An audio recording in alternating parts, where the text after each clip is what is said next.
Okay.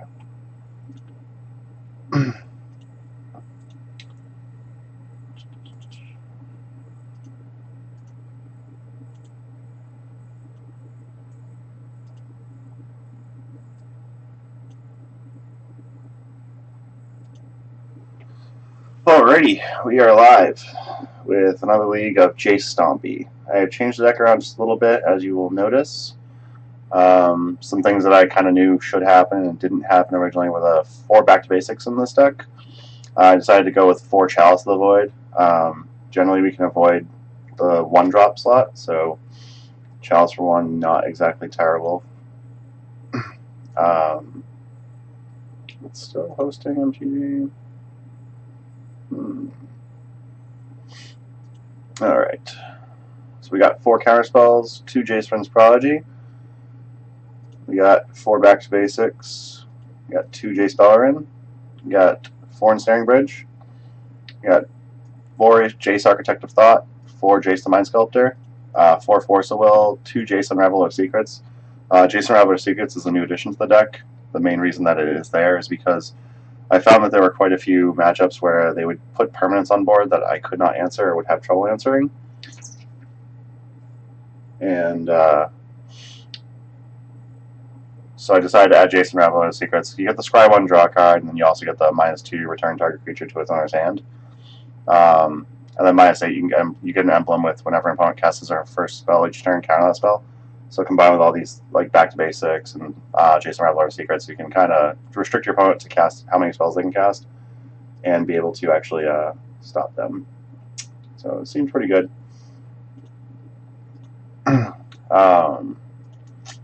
2 misdirection main board now. It was originally just 1 main, 1 side. I decided to keep the misdirections, both of them, but I decided to main board the second. Misdirection overall was good. We did have an awkward moment where we experienced an MTGO bug where we misdirected. We had we cast a Jace Bellerin. I believe we forced back, they Pyroblasted, so we misdirected the Pyroblast. When the misdirection on the Pyroblast resolved, it caused the game to reset. So that was unfortunate, but that's where we are now.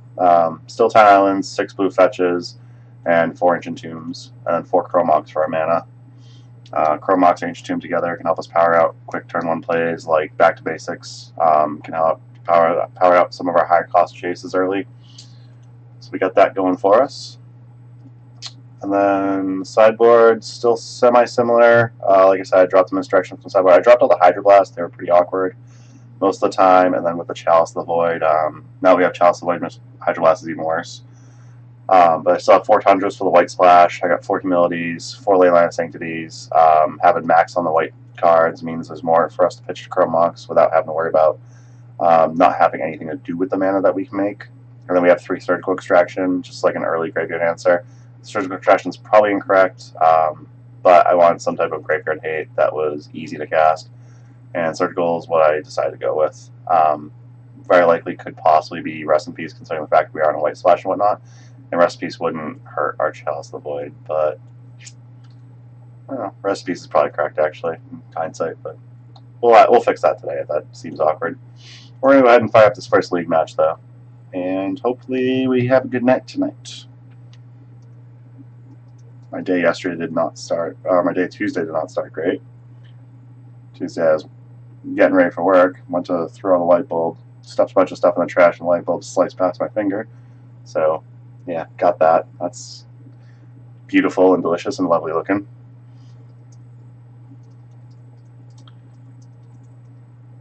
Sliced right down my my knuckle. Not pretty. 12 stitches later, my hand's okay now. That's fine.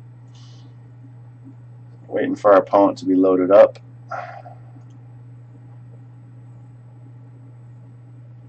Oh, man.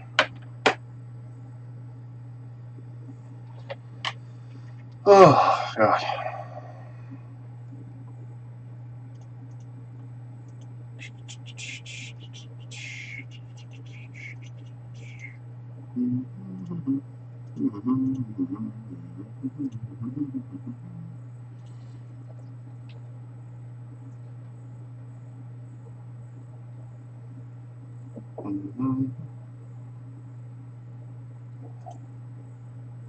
Alright, we found our first league match for the night. As said in the tweet, I actually have a Vintage Masters League ready to go, so as soon as we're done with this, we're going to actually just draft the deck. We're not going to play any... We likely won't play any matches, but we'll be drafting a deck. This isn't pretty. The Chalice for one is really tempting. We can't get a Jace Stompy Secret Sound fairly early, so I'm going to keep this. Hopefully we won't have to use Force Pitch Jace, but we might have to. Let's see what happens.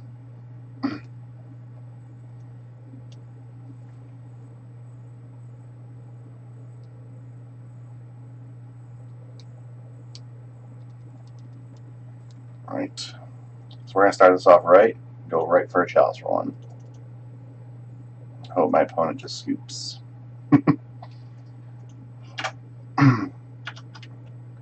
My opponent didn't flat out scoop to that. I didn't respond to that either. Let's see what they got going. Plains, good chance we're possibly looking at Death and Taxes. Yeah. I'm going to play a little safe. I'm going to start with some fetches. I'll play a fetch, I'll play basic, and then hopefully if our Ancient Tomb doesn't get wastelanded, I'll be able to just drop a Jace and Reveler Secrets. It's probably going to be a... Okay, Stoneforge Mystic. Yeah, I'm not going to lose my Jace to that. I'd rather just bounce it or whatnot. He starts on 5 and uses 2. Opponent got a Jit, which is not good against us. We'll take them at least 2 more turns to get that active, so we're looking pretty good so far. Jace Architect of Thought, happy to just jam that here.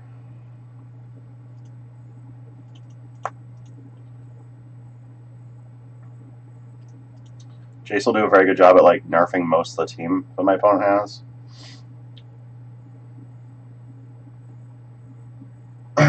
Hoping my opponent's hands full of stuff like Mother of Runes, Source Plowshares, and whatnot. I'm assuming they have more equipment. I can't picture any other reason they would immediately go for a Umezawa's Jitte. But, so I'm assuming they have more equipment, but we'll see what happens here. My opponent, I figure, is probably going to hold up their Stoneforge until end of turn.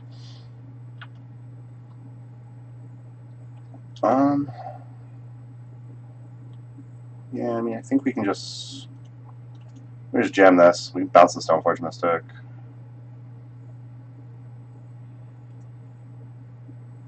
I'm going to have to assume a Barraskull is going to end up in play. So we just bounce the Stoneforge Mystic. We're going to lose a Jace. I think I'm fine taking up both Jaces this turn. For what my opponent does, my opponent goes on a Barraskull. I think we can still bounce it. I'm going to put the blue delta on bottom. We don't particularly need more land, and we drew more land, so that works. That's awesome.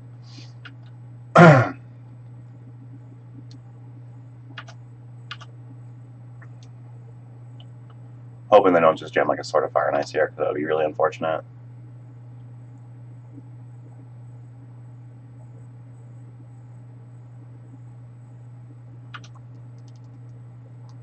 Okay.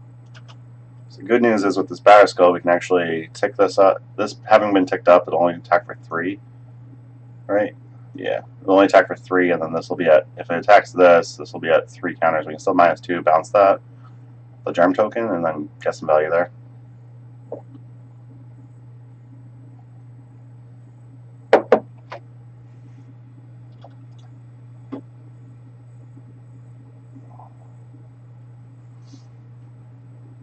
Oh boy.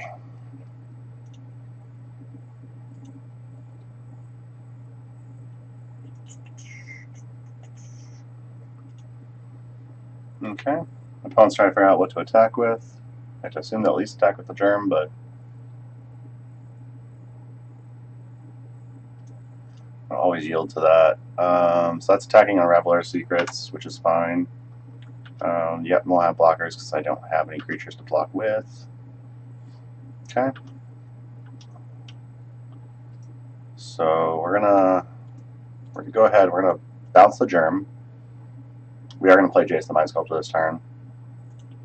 Play my Mr. Rainforest. Play my Jace the Mind Sculptor. I'm tempted to bounce just Stoneforge. Yeah, actually, I'm gonna bounce the Stoneforge. I think that's correct. See if the Stoneforge reacts and tries putting equipment into play. I'm assuming it will. At least put Umezawa's Jitte in play. It might not put in. How did I come up with my on the handle? Super clever. That's how I did. Luckily, my name is not exactly a very well-known name, so I was able to keep my name super easy. How are you doing tonight? I don't know if your name is a acronym for something or whatnot. So attention, I guess. Yeah, I mean we definitely don't want these lands, so we're gonna take a Chalice of the Void. Any order.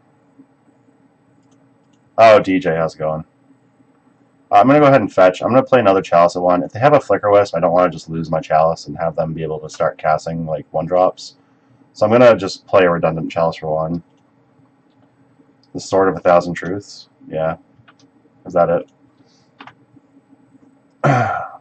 So we're already looking pretty good. We have 3 Jaces on board, 2 Chalice for 1, plenty of mana. They just have their equipment. South Park.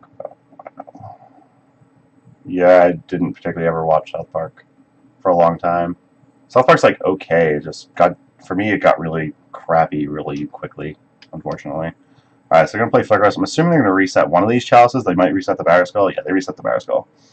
That was my next guess, but so they reset the Batterskull, which makes sense. Batterskull is much better when it has a token attached to it. We won't be able to bounce both creatures, unfortunately. It would have been nice if we got a blue card for a Force of Will for the Flicker Wisp, but that's obviously didn't happen. I mean, now I can bounce both creatures, which is sweet. I think I want to get some more information first, so I'm going to scry 1, then draw a card with this Jace. Yep, Jace Stompy time. We're going to keep this Misdirection on top of the library and draw it, so we have a blue card to pitch for Force. I'm going to go ahead and bounce both these creatures. Start with the Flicker Wisp. I'll play my second Jace and bounce and kill the Germ token as well.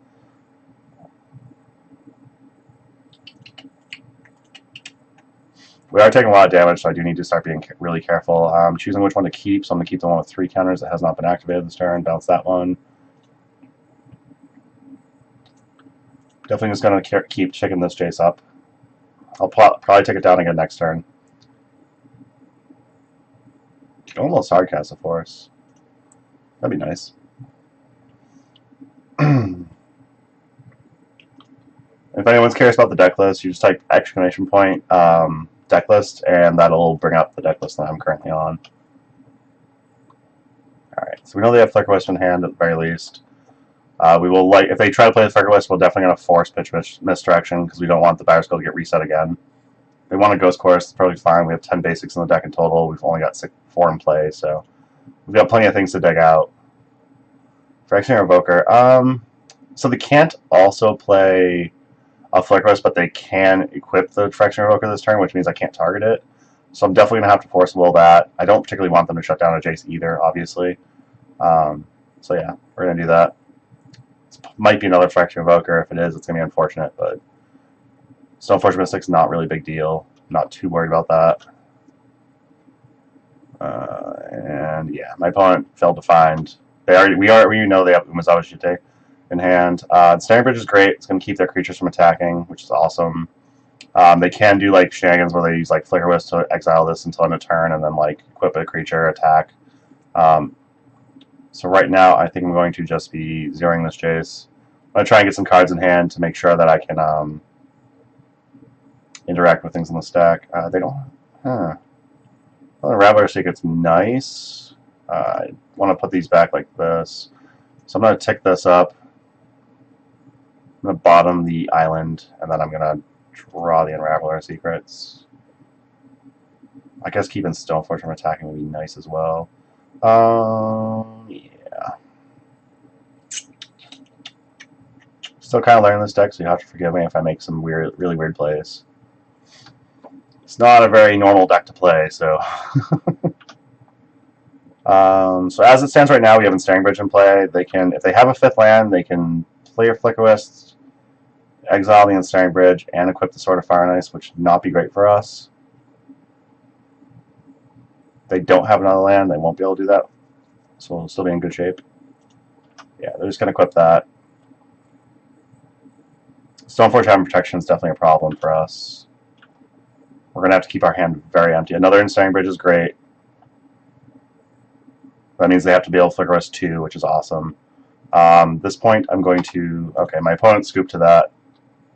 They obviously can't play 2 Flicker in a turn, so it's a good point to scoop. I think the White Splash is definitely what we want right now. The only problem is I think Leyline of Sanctity needs to come in as well as Chrome Mox fodder, and Leyline of Sanctity generally is not very good against Death and Taxes. Chalice Blade, I'm probably... Well, we're on the draw, so Chalice Blade might not be as good. I'm going to keep it anyway. I'm going to drop those counterspells, because like, if they get Vile online, counterspell is very dead. Definitely need to bring in the Tundras. And when I bring in Tundras, I drop 2 Island and 2 Ancient Tomb generally. Especially against Death and Taxes, Ancient Tomb can actually be a liability. If it's one of the lands we're keeping. Not that Tundra is much better, but we can't drop the fetches because we need to make sure we can get the Tundras. I think this is fine. I'm a little concerned about getting double white for the Humility, so I think I'm actually going to have to bring in the Leylines. I think post-board, we don't really run creatures, so they're only going to have like Vials and Moms we can shut down. Mom can still come in off Vial if they get a Vial down, and Moms can come in off Cavern. Not that Mom is completely relevant in this match, but with 4 Chalices, I think we're better on the play than on the draw with those. So we'll probably bring them in. We'll bring them back in when we're on the play if we lose this one. So I think I'm fine with that. Back to Basics could come out, but it does shut down their... If they have Port, it does shut down Port. It shuts down like Caracas. It shuts down Flagstorms of Trocaire. So I'm gonna keep the Back to Basics in for that reason. And I think I'm kind of happy with the deck. Misdirection is a possibility to come out, but Misdirection can potentially be like a way to, like, I don't know what would they cast that would target? I guess it's not that great. I guess Misdirection could probably come out in some number to make room for better things. Thanks for stopping by, Z-Day, by the way. I am very late on that, and I apologize. Always appreciate viewers. I try to play some pretty sweet things. Oh my god, I kept this hand. I wasn't even looking clearly. That was bad. Yeah, we're going to pay 1 life. We're going to force. We're going to pitch Back to Basics because at the moment they're on planes. Back to Basics may not be as necessary, but we can't let them have Vial particularly. Our mana is safe at least for the moment, so we have that going for us. We can go Island and then go Misty Fetch. Back-to-back Vials, okay, yeah. That's a thing.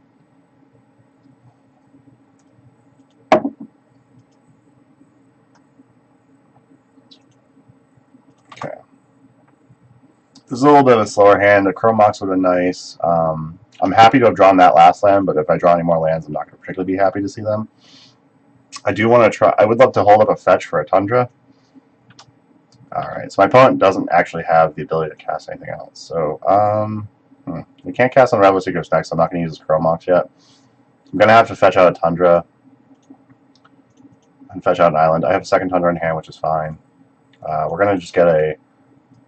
we're going to get Ensnaring Bridge down. Ensnaring Bridge naturally right now doesn't do anything, but if we draw like another blue card, like especially if it's like redundant Jace, we can get like a next turn, we can get on Rebel of Secrets. This is probably Mother of Runes, I assume. Yeah, Mother of Runes. Mother of Runes is a good card.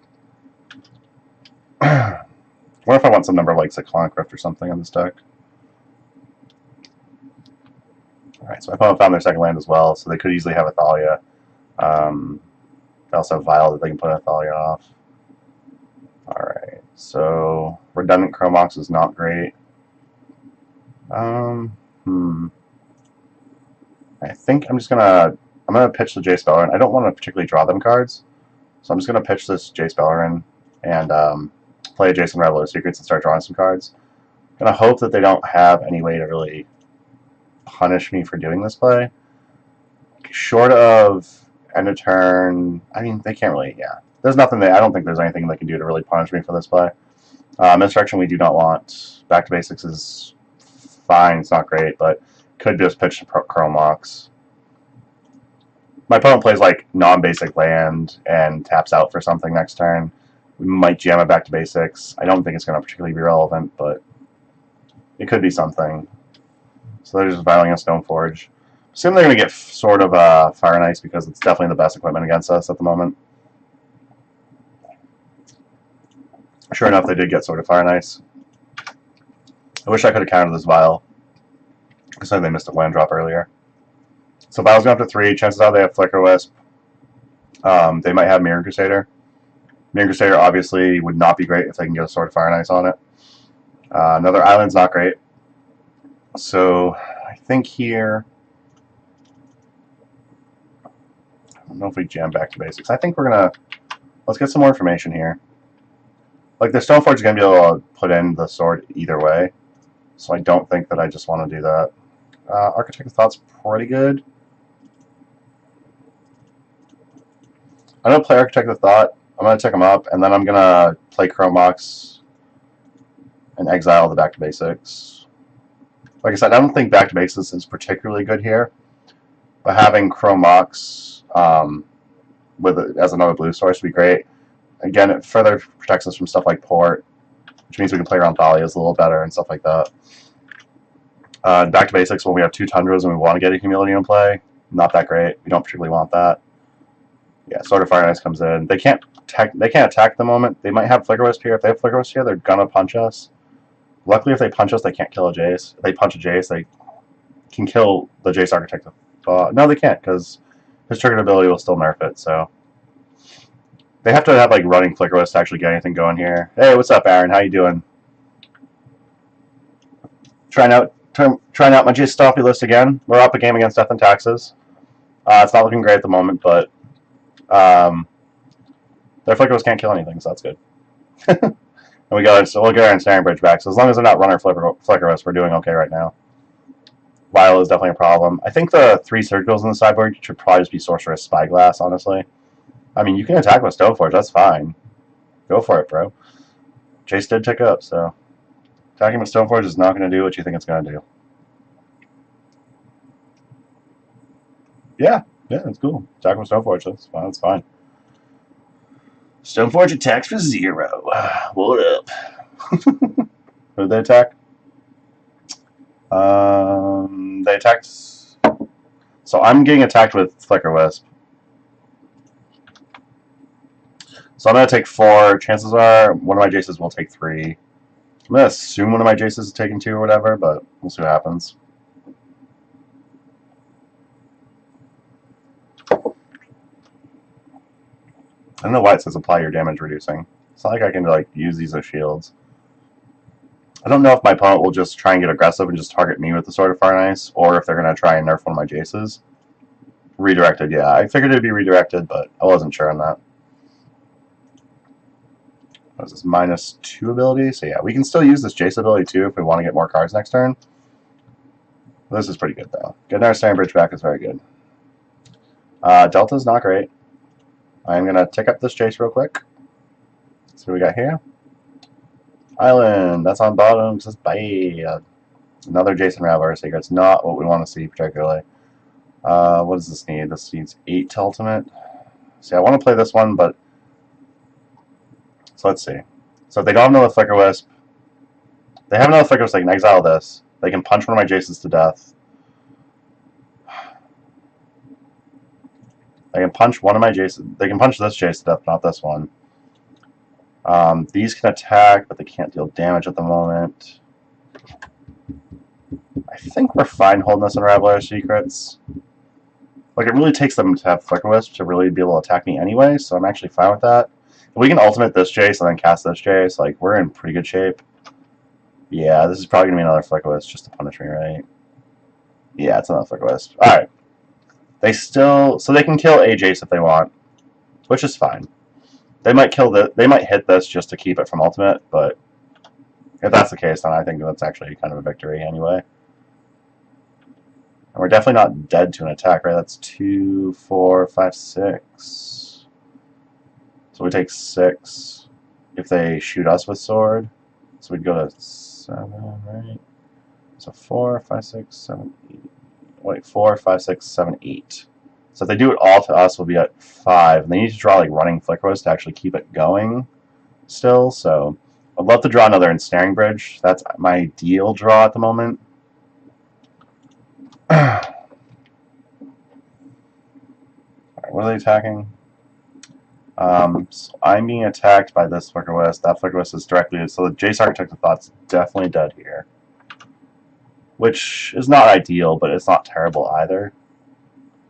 They always have it. Yeah, they always have it. That's my experience for sure. They have to redirect this, which is nice. I don't know. I'm just going to select that. They're going to choose it anyway, so doesn't matter. Yeah, okay, there it is. So second ensnaring bridge basically closes this game out, I think. Okay. I'm going to save this fetch in case I draw Jace the Mind Sculptor. Okay, so I drew a Leyline of Sanctity. That's not particularly great. What Leyline of Sanctity can do is prevent me taking 2 extra damage from the sword. So we're going to ultimate this Jace. My opponent tries casting any spells. The first spell is going to be countered. So I'm going to cast... yeah, I was short 1 mana to cast this as well. So I'm going to scry 1 and draw a card. We're going to bottom Pluto Delta. We do not want the land. Humility is going to be great next turn. So they still can't. So they need another Flickerless. They have another Flickerless. They can go 5, 6, 7, 8, 9, 10 and kill us. 11, 12. They don't have another Flickerless. We're just taking 2 probably. My opponent chose not to use Vile's ability, so that's weird. I don't know if that was an accident or if my opponent was just trying to pump fake. I don't know if my opponent thinks I have something that can interact with Vile where they need to pump fake, but I don't know. My opponent cast a spell. Obviously, the spell they cast was just to trigger this. To get past that. Council's Judgment getting from Ensnaring Bridge, I think, is good enough. That's unfortunate. They voted for that. Yeah, we're dead. They have it, they have it. Alright, so So this one, I'm definitely bringing in Chalices. I think I can get rid of Leyline of Sanctity. I'm going to just run like this. It should hopefully be good enough. I'm tempted to bring in Counterspell in place of Back to Basics, but yeah, I'm going to bring in the Counterspells. I don't think the Back to Basics are going to be relevant here. Like, maybe randomly, but I think they're going to be more relevant for my opponent than myself, so we're going to drop those. Yes, I'd love to play first. It's possible on the play as well with post-board. Should board out 2 more islands for the 2 Ancient Tombs if we're going to try and Chalice 1 again. I'm not huge on this hand. I think we can do better. Yeah. Chalice Run's great, and Force is great, but can't cast abilities currently.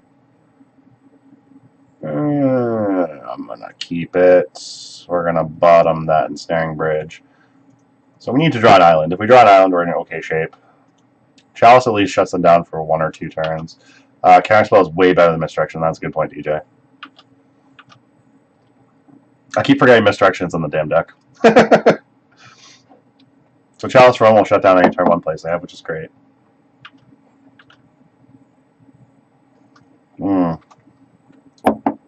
Jace Beller, not a great top deck there. If they play something here, I'm going to force pitch Jace Beller in. If I draw an island, I'm able to play Jace Vryn's Prodigy, so that's the reason I'm going to force that. If they have Crocus, then I'm just going to be sad face really bad. Yeah, there's an island, cool. Alright, so we're going to take 2 to play this Jace, which is unfortunate, but just hope they don't have Crocus, I guess. Jace will be able to help us start filtering through the deck. My opponent doesn't have access to Swords of Plowshares because of Chalice for 1, so we're less likely to have this answered. If they have another Plains or another white source, they might be able to Council's Judgment take one of these 2 cards.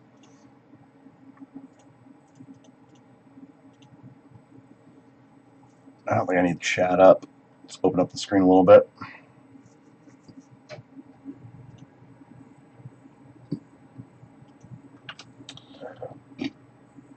So my opponent's playing their Stoneforge Mystic.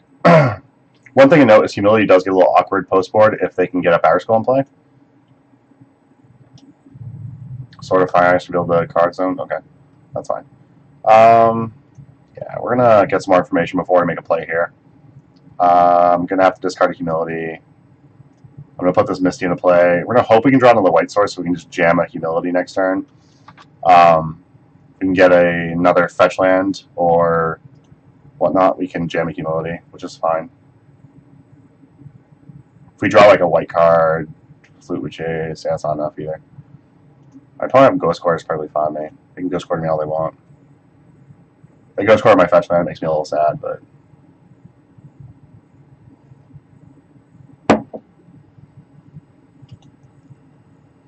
Council Judgment, I'm assuming he's going to hit Jace. It might hit, yeah, it hit Ensnaring Bridge.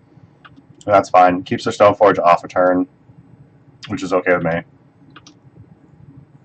Chromox, not quite what we're looking for. Activate this Jace again. Draw an island. I don't particularly want the island either. Chromox, we draw another. Did we board out Leylines? I think we boarded out Leylines, so Chromox seems less relevant than just having basic island. So we're going to play this basic island. Say okay. Jam Helio, the Jason play. Jace is still a creature, yes, but we will have to double fetch most likely in order for Jace to not be a creature, which means Humility can come down just fine. But I mean, gemming Humility versus Death and Taxes, I'm perfectly fine with that. Palace Jailer, that sucks. Okay. That's no bueno. Yeah, this hand never really came together, which is unfortunate. A little bit slow, I think. Stoneforge gets in for 1. Oh, snap. Correct. Okay. And Humility will actually shut off this Palace Jailer from getting our Jace back. Yeah. Architect of Thought's not the best top deck here, but it's something. Architect of Thought, if we can get a Humility down, I think just closes out the game against my opponent. So I'm actually perfectly fine with this. If we draw another fetch land here, I think we won this game. Like, of course, my opponent can have like another Council's Judgment or something. And if that is the case, like they do have Monarch right now, which is not good for us. If that's the case, we are in a little bit of trouble. Oh, Sword of Fire and Ice also means we're a little bit of trouble. 4, 3. So they have to attack Jace directly to deal the most damage to him. Let's see what their attack here. Just don't get them back when you're the Monarch. If I become the Monarch, I do get it back, but I don't know if that'll work with. So this actually says. Oh, this is actually, yeah, this is duration effect. So yeah, that is true. So we will get it back if we become the Monarch. I forgot that this Palace Jailer is a duration effect, so it doesn't matter if Palace Jailer has abilities or not. That'll actually bring our Jace back, which means it'll just be a 1/1 creature with no abilities, which is fine. So my opponent just dealt the damage to us because we're not doing great right now as far as life total goes. Love to find another fetch land here. Oh, Jace the Mind Sculptor's not going to be good enough. That's not good.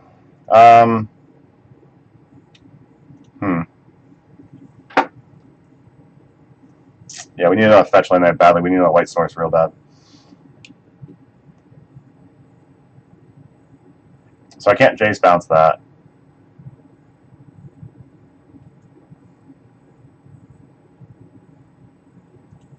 I guess I have to minus this, right? Because if I find, even if I find just like a snaring bridge, that might be enough to buy us a turn.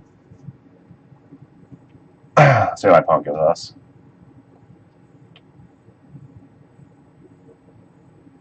So here I'd love to have fetch land force. So I can fetch land, play Humility, and then force their card, but I need that Humility. So what do you think? Yeah, that sword means we're probably just still dead. I think that sword just means we are still dead. So I'm going to take this. Yeah, that sucks.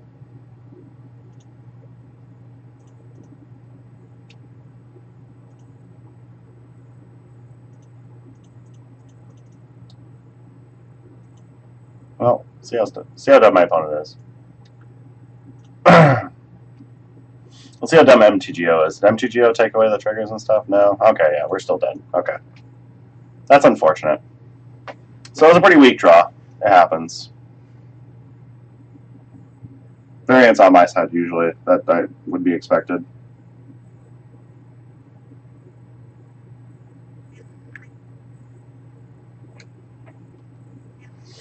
So we lost round 1, which is fine. Still got a lot to learn with the deck. Wonder if I just forego Graveyard Hate. I don't think that's correct, though. I would love like some Sorcerer's Spyglass on the sideboard. It might be something to consider instead of Surgical Extraction or Rest in Peace or whatever. Rest in Peace would make it a lot easier for the White Splash to work. What is my deck trying to do? Lock out a game, mill my opponent. Because I like milling my opponent.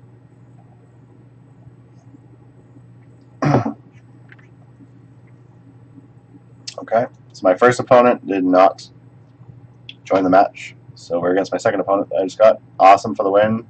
That name sounds familiar, but I don't really know who it is. This hand's a little slow. We are on the play. I think we can keep this. Starting Bridge and like Force are like good cards. I don't know if this is going to be correct or whatnot, but we're going to try it. What do we have to lose, right? Field of Dreams, Lantern with Jace the Mind Sculptor seems strong. Yeah, that does seem strong, doesn't it? I have no idea what you're talking about with Field of Dreams. My opponent played Fetch Land and Pass. If my opponent's a Stifle deck, I'm going to be really annoyed here. Jace Architect of Thought will be a good card when we get the chance to use it. I'm going to try and fetch, see what my opponent does. Didn't do anything. I'm going to try and fetch, see what my opponent does. Didn't do anything. World Enchantment Player's Prince. Oh yeah, look at that. That'd be pretty sweet. Knowing exactly when to use Jace Mind Sculptor to Fate Seal your opponent does seem nice. It costs 1 blue. Oh, that doesn't play well with Chalice, unfortunately.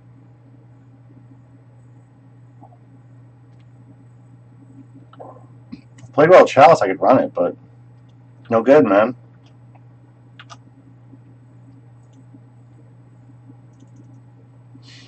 I'm going to try jamming Snare Bridge here. Let's see what my opponent fetches out. My opponent fetches out like duels and whatnot, and they tap out on their turn. Back to base is going to be a great play. Okay.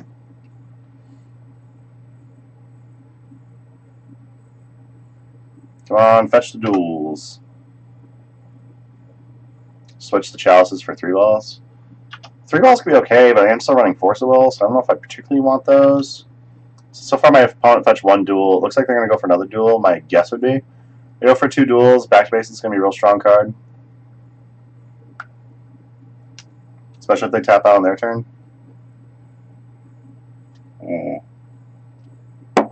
My opponent fetched Basic Swamp. They're on to me.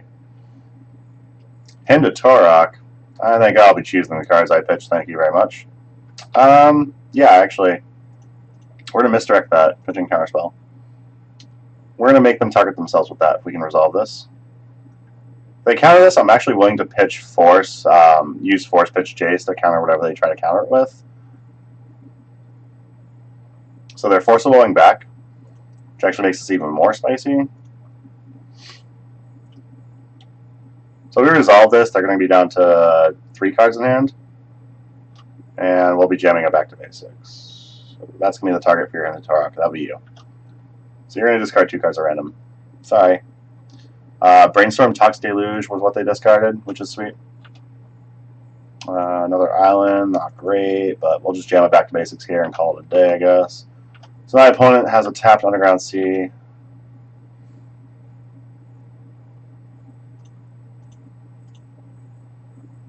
My opponent played Badlands. Grixis Delver, probably.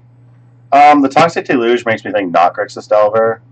What they pitch to their Force? Brainstorm. So I haven't seen too much information, but the Toxic Deluge leads me not to believe to Grixis Delver. Leads me to believe more something like a Leovold, 4-color Leovold, or if not 4-color Leovold, then like maybe the Punching Thieves deck. Who knows, honestly. I'm just going to start taking this Jace up. Worst comes to worst, we get to ultimate this Jace, we get to peek through the library, pick a couple of win conditions. Is Checkpile running a mainboard Toxic Deluge now? Last I checked, they weren't, but I mean, that doesn't mean they're not particularly running it. Toxic Deluge is a very good card, and Checkpile could definitely be a deck that runs it. Okay. Yeah, we drew an island. Great. Okay, just going to keep ticking this Jace up. See what happens here.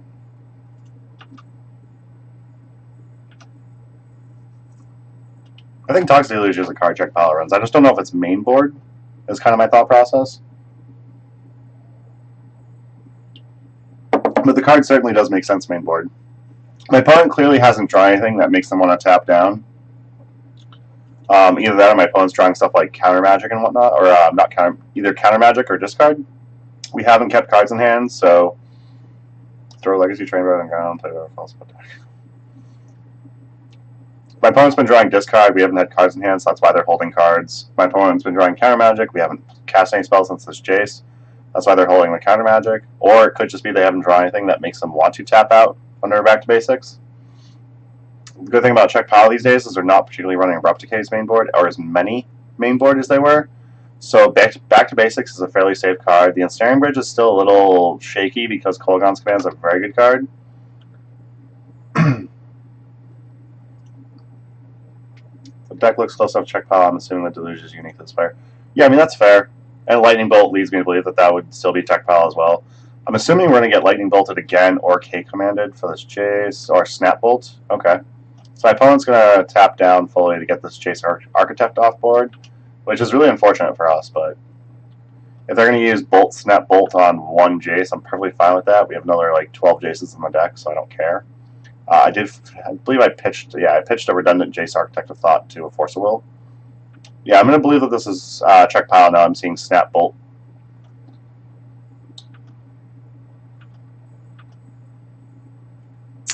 Chalice of the Void. Yeah, I mean, I'm fine with Chalice for one here. Shuts down all Brainstorms, Ponders, Future Bolts. Fatal Push isn't as relevant against us, but it can protect our, like, Friend's Prodigy against Fatal Push. So Chalice of the Void seems fine here. And we have the Ensnaring Bridge, so Snapcaster doesn't particularly do anything at the moment. My opponent needs another mana source if they want to hit this Ensnaring Bridge. So we're pretty safe at the moment.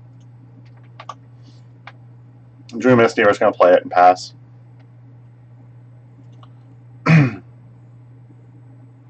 Baleful Strix, yeah. Yeah, okay. I'm definitely more sold on the idea that this is check pile. Yeah, no, I actually agree, Starcraft. I saw that I was completely doubting it. It's just Toxic Illusion on the main board. I haven't seen in a long time from check pile. So I was just surprised to see a Toxic Illusion on the main board. That's all. I don't doubt you. So we got Jace the Mind Sculptor, which is pretty good. I'm going to use a 0 ability. I'm going to put back... I'm going to put back Ensnaring Bridge, Jace Unraveler Secrets. I'd like to be able to cast Jace Unraveler Secrets, and I can't actually... Shit. Alright, so we're not casting Jace Unraveler Secrets because we're going to fetch to get this Jace Friend's Prodigy in play, which is fine. I mean, honestly, I love the idea of a Toxic Deluge main board in check pile. I honestly love the idea of it. It makes sense to me. I mean, check pile generally doesn't just jam creatures and call it a day. Like, they usually play, like, maybe a Deathrite. They can Toxic Deluge away to opponents, like, 3 or 4 creatures. Like, the check pile is all about little, you know, little 2-for-1s and like, value cards and whatnot. And Toxic Deluge is a perfect card for that, so. Alright, so we got Jace Friend's Prodigy down. Ooh, hello. We got a fetch land here. My opponent has a Kolaghan's Command right now. They're likely fetching a red source. I would assume they would shock, shatter, and then attack Jace the Mind Sculptor. They went for a green source. This could be a Leovold we're about to see. I'd be a little surprised if it was Leovold, but I wouldn't. That'd be, like, fine, I guess. Okay. My opponent just randomly fetched for no reason, I guess. Force Will's fine. We're going to 0 this Jace. We're going to keep trying to grind out some card advantage with this Jace at the moment. I'm fine with the Jace Unraveler Seekers, I think. We played Jace Unraveler Seekers. We can't hardcast Force. I don't even think we really particularly want the Force at the moment. Maybe we do. I think we do. Huh. I think hardcasting the Force seems better. I'm going to put Jace Unraveler Thoughts on top. I'm going to play the Misty Grain Forest without doing anything else. And then we're going to go ahead and pass. Depending on what my opponent does, I might activate this Jace Friend's Prodigy. If my opponent doesn't do anything where I need to cast Force of Will, I'm probably going to activate Jace Friend's Prodigy, draw the Jace, discard the Force.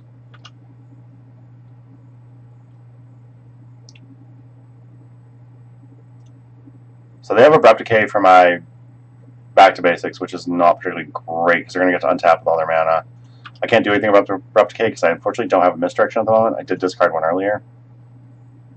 Or I cast one earlier, excuse me. Fetch one 0. Yeah, I mean, against check pile, oh, I see. You think, like, they think I'm playing Stifle. We did have a Chalice for once. I don't know if that's particularly the reason they did it. But, yeah, sometimes you just do that. They want to cast Leovold. I don't particularly want them to cast Leovold. So I'm going to Force of Will that. There's a chance they have an answer for it, but I'm not particularly too worried about that. My opponent's casting a Baleful Strix, which is fine. Now we have no cards in hand, so my opponent can't even attack. So that's cool. I mean, I want that on Rattler Secrets. I don't want to use my Jace Friend's Prodigy right now. So I think I'm just going to go ahead with my draw step. I'm going to zero my Jace, get another card in hand. Chromox is real bad, so I'm going to actually make sure I discard that. I'm going to go back Ancient Tomb, Counterspell. I'm going to draw the Counterspell, discard the Chromox, and then I'll play this Jace. So I can fetch away the Ancient Tomb no problem, and then hardcast the Counterspell. So that's pretty much what I'm looking to do right now. I mean, we don't want to actually nerf a creature. I don't know if they'll have like some weird, like, what's happening?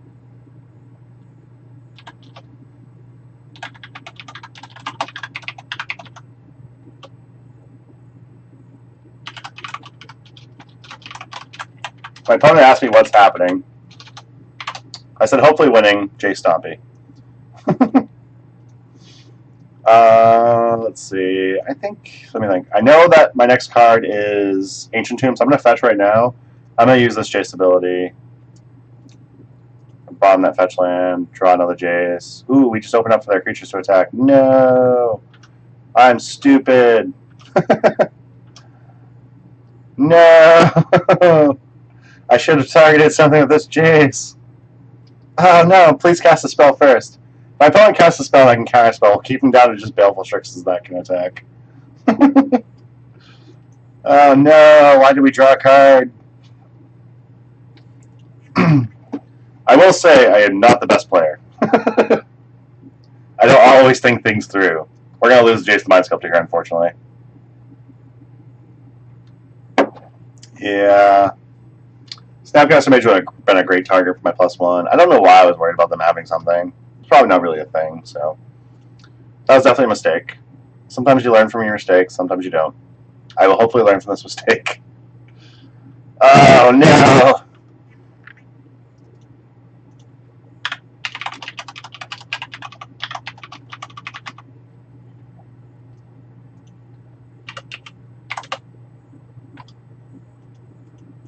Alright, I'm assuming Jason Linescope is going down. I didn't check the chat, but yeah. What do I do for work? Right now I'm an apprentice for electrician, and then I work part-time at a game store.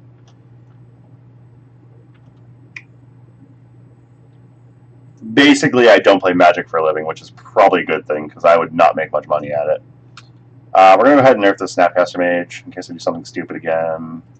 I'm going to scry one, then draw a card with this one. We're going to put that on bottom. We don't want the Delta. Alright, we're going to play this Ancient Tomb. Play Ensnaring Bridge.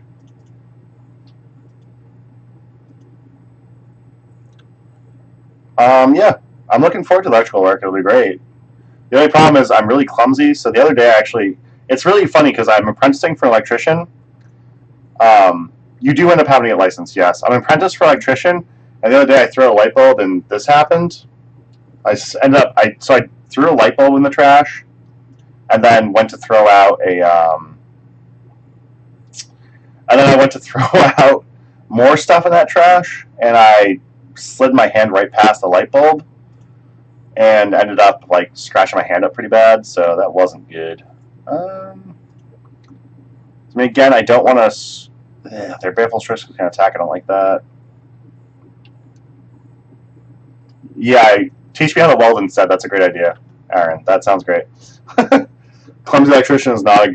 No. Clumsy Electrician is like, do you want to die? Because if you're trying to die, like, you're going to do it. Yeah, it's pretty awkward, I'm not going to lie. Alright, so we got a Snapcaster Mage. I'm assuming it's going to be a flashback on Abrupt Decay for my Ensnaring... No, not my Ensnaring Bridge. Probably my Chalice for one. Yeah, I mean, I probably should have been wearing gloves, which is really what it comes down to. And I wasn't, so there is that. Alright, so my opponent's going to kill a Chalice for one. Their Snapcaster Mages will get to attack. We're actually okay, because we can't lose a Jace here, as it stands. I'm not always clumsy, so that's why I chose a profession. So my cousin's electrician, that's why I've been trying to become an electrician. It's really good money. I'm usually very careful. Once I know what I'm doing, I get like a really good system down. It's like a science for me, and I do pretty well by it. It was really just a stupid, unfortunate thing I did that one day. So we'll see what happens. Hopefully, we get through it and don't kill ourselves.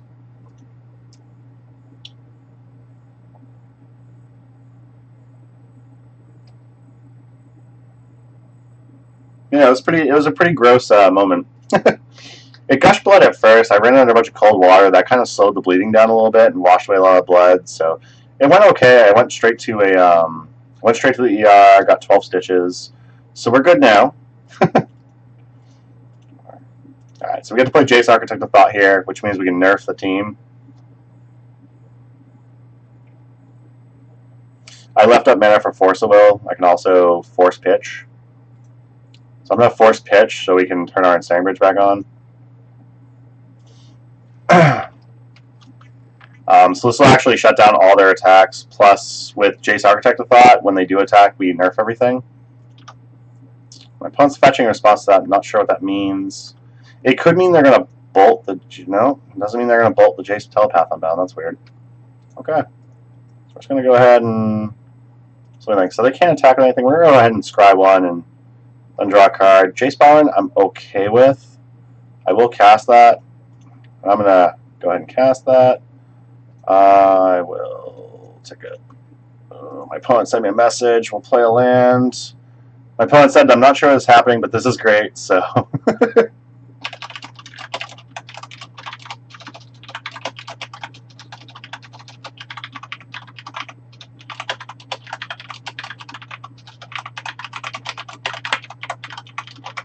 Love interacting with people, so I'm actually kind of happy that my opponent's interacting and they're pretty excited.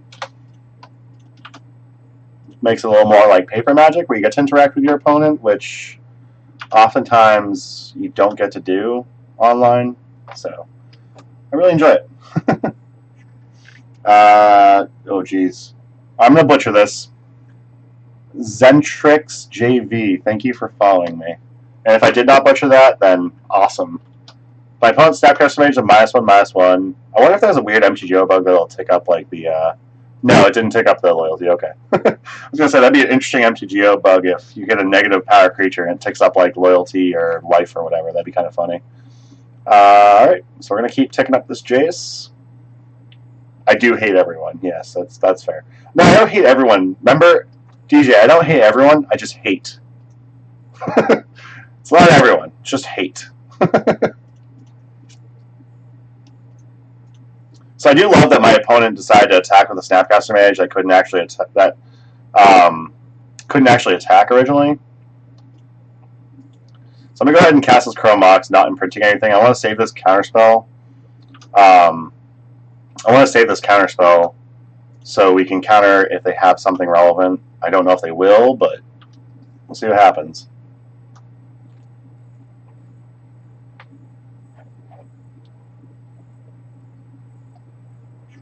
My opponent's paying cost for Snapcaster Mage. I don't want them to have that, so we're going to try and counterspell their Snapcaster Mage.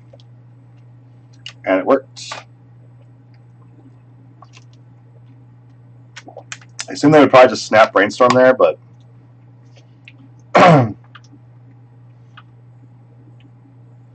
Another Jace Architect of Thought. I can't really cast that right now, because I need to make sure that... I'm going to ultimate this Jace so their first spell of return is countered. I'm going to tick up both these Jaces and see what we draw. So we drew a Force. Okay, so they can come in for 1 damage off Snapcaster Mage, which I'm actually fine with. I would generally try to jam this Jace Architect of Thought, but I'm actually okay with that. So at the moment we have it, so my opponent's first spell cast each turn is countered. So that's pretty sweet. It kind of shuts down Snapcaster Mages. I mean, they'd have to cast, like, spell, then Snapcaster Mage, and cast spell. So, yeah, they cast a spell just to trigger my emblem so they can cast another. So this means we have to basically just force for free here. Yeah, that Jace isn't going to resolve. So I want to keep this Jace Architect of Thought in hand, because I want to be able to ultimate this immediately and then just cast another one. My opponent can have their Baleful Strix. I don't care about that at all. Jace Spawn's got one more tick up, then we can ultimate that. So we're getting close to a point where we can actually mill my opponent. So my opponent went Baleful Strix into Baleful Strix.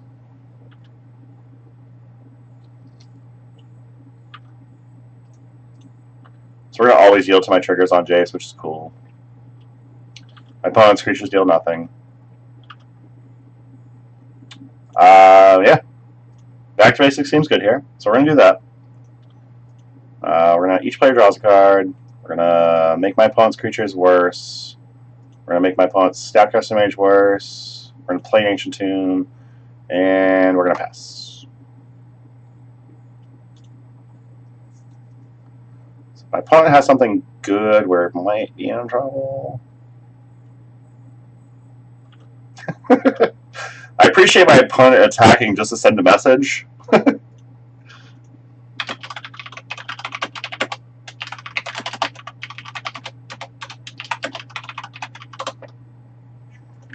Somebody sent my opponent a message saying, I appreciate the send the message attacks.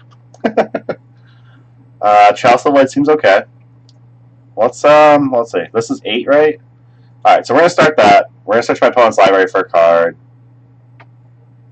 Oh, for each player, okay. So we're gonna want Jace Bell and Jace the Mind Sculptor. So I think we want a Jace the Mind Sculptor from our deck. We want a Leovold from their deck, probably, right? Excellent.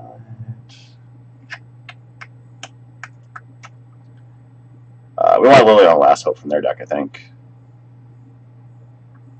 Okay. So we're going to cast our own Jace the Mind Sculptor. We're going to cast their Lily on Last Hope. We're going to... How much is this ultimate? Alright, so my opponent scooped. Crap, I didn't get their message first. That's no good. I'm terribly sorry, people. If you can just give me one moment. Apparently, I have a mouse in the house.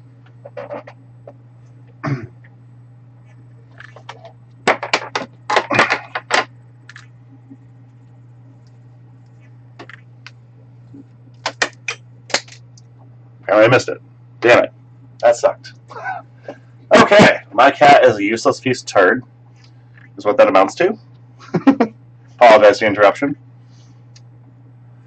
Alright, so my opponent is not extremely 1-mana heavy, so Chalice of Voids come out. I do like Humilities, Leylines against my opponent. My opponent's not a Wasteland deck, so Tundras come in. Can drop 2 Ancient Tomb, 2 Island.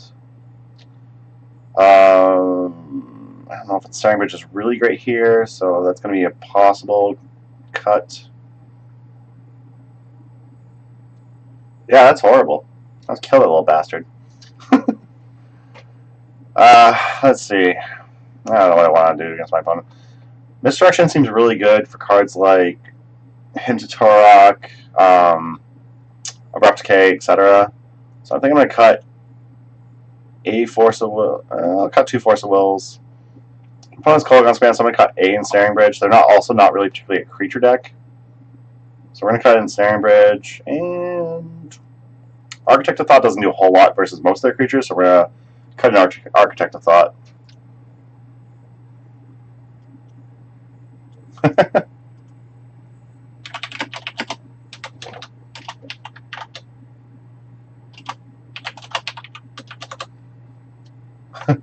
My opponent, to my message of, I appreciate the send a message attacks, they said, I've got a play set of birds, gotta slap them. Oh no, my birds. Good game.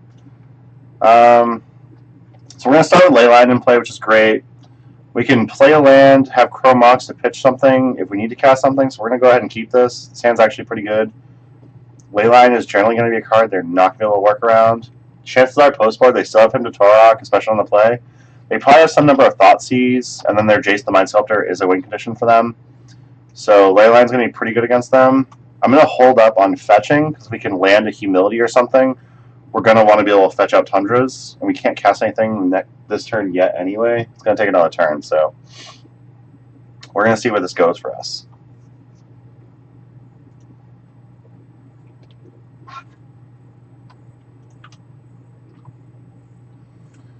Unfortunately, I'm going to have to inform my wife, Kate, that we can no longer keep the cat, because the cat apparently has not been doing its job in keeping mice out of the house. So that's not going to be a great conversation for later. Apologize for the disruptions, everyone. I think that calls for another drink. What do you say? So for the most part, I'm actually sober right now. But I decided to buy a bottle recently. So we're going to have a couple drinks. We're going to stream. It's going to be great. It's going to be fun. Clearly needs another cat to train it. If you have a cat that can train my cat to be a better cat, that'd be great. Ancient Tomb's fine here. So I can actually put a Jace Architect of Thought down now. I don't think I particularly want to. I'm fine using a fetch land right now to play in Ensnaring Bridge. Like I said, Ensnaring Bridge isn't great against this opponent. So a lot of their creatures like 2/1s, 1/1s, things of that nature. They do have like Leovold and stuff, which is Ensnaring Bridge is a little bit better against. So I drink Jameson Irish whiskey generally. On really nice occasions like birthday, like for my wedding, I bought a bottle of 18-year Jameson. And then regular drinking, I just drink regular Jameson. Nothing special.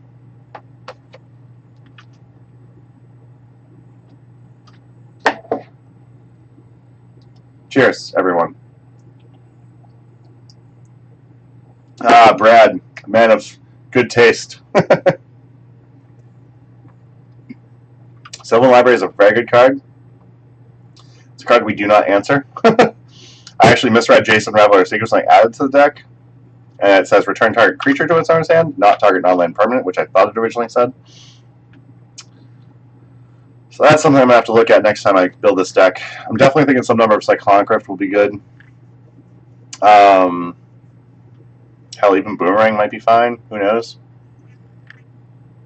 Boomerang I don't particularly like. It's not a very good answer to a card, but it's probably better than nothing. But we have Power of Jace, so we have lots of different ways we can answer our opponent's stuff. We're going to get this Architect of Thought down. We're going to go ahead and tick him up. Again, we're not worried about Wasteland, so jamming Tundra there is perfectly fine. And now we have Pluto Delta, where we can go fetch out another Tundra. I can't picture my opponent has too many answers to format permanents, so if we get a Humility, we can jam it, and our opponent shouldn't particularly be able to answer it. You know, Jace Architect of Thought and Humility, our opponent's creatures should never be able to close out a game. With Leyland Sanctity, our opponent's Jace the Mind Sculptor should never be able to target us, so we should be able to just 2-0 this match really easy. But again, we will need to draw Humility most likely. So we're going to be drowning towards that. We're going to hope our opponent doesn't have Maelstrom Pulse, which is entirely possible. They could have Maelstrom Pulse. I don't often see them from check pile lists, but there is a chance. Generally, Kolaghan's Command, Abrupt Decay, Fatal Push, all that. Generally, those do perfectly fine. Deathrite Shaman's not particularly a big deal, but I'm not particularly excited to see it, so we're going to try and answer that now. Yeah, I'm fine just scrying one. Oh yeah, we're gonna keep this misdirection. We're gonna try and get our opponent. So.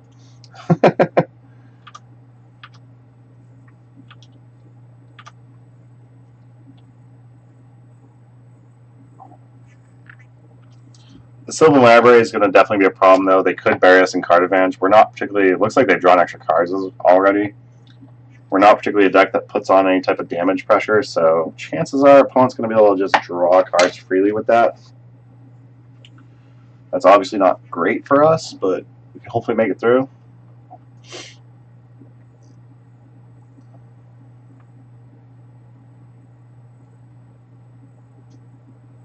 So our opponent is drawing a lot of extra cards. They're down to 6 life, and we have not dealt a single point of damage. They've fetched twice. So they've drawn 3 extra cards. They've cast multiple Ponders and Brainstorm, so they're digging a lot. Chances are they do have a... Whoa, hello. Chances are they do have a Maelstrom Pulse that they're digging to currently. I'm going to assume most of the rest of their cards in hand will probably be discard spells and things that target us. And here, if they have something like a Maelstrom Pulse or Abrupt Decay, we can misdirect it back to their Sylvan Library, which would be great. Odds are they have 9 cards in the hand. Odds are they might have a Force or something that they can actually counter the misdirection. So we're going to hope to have like counterspell backup once we get there. We'll see what happens.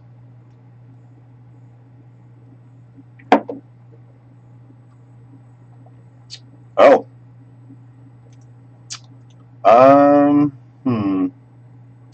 don't think I want them to do a Pyroblast this. I'm kind of tempted to misdirect that, but at the same time, I don't care about I don't particularly care about my Jace Bellerin, so that's fine. We're going to Pyroblast and redirect at their Sylvan Library. Pyroblast won't have an effect, but at least it won't kill my Jace, which is really what's important here. I should run Serendip Ifrits on the board to get people like this who are too fast and loose with their life total. Serendip Ifrit would definitely be good, but I am not Braden Defoe, so I would likely not run it. I'm not on Blue-Red Delver like Pat, where Braden Defoe is going to try and convince me to run Serendip Ifrit. But that would be pretty sweet, actually. Like, pre-board, I don't have creatures. Post-board, I have Serendip Ifrits. I mean, it's like a 3/4 for 3. At beginning upkeep, it deals 1 to you or something like that. I mean, I could run like, what's the Dragon Sea Stompy where you return 2 lands to play? Back to Basics seems real good. I am fine with Back to Basics here. I think I'd like more information first, though. I'm going to take this up. Scry 1, then draw a card. Another Jace Stompy Secrets. I don't think I want the redundant copy of that, although, it is tempting to be able to next turn tick it up, then ult it. Yeah, I don't want the redundant copy. I'm definitely fine on getting that. I have another fetch land, so I can fetch out like an island here and jam it Back to Basics to keep my opponent on 1, maybe 3 mana. What is it? It's something Drake.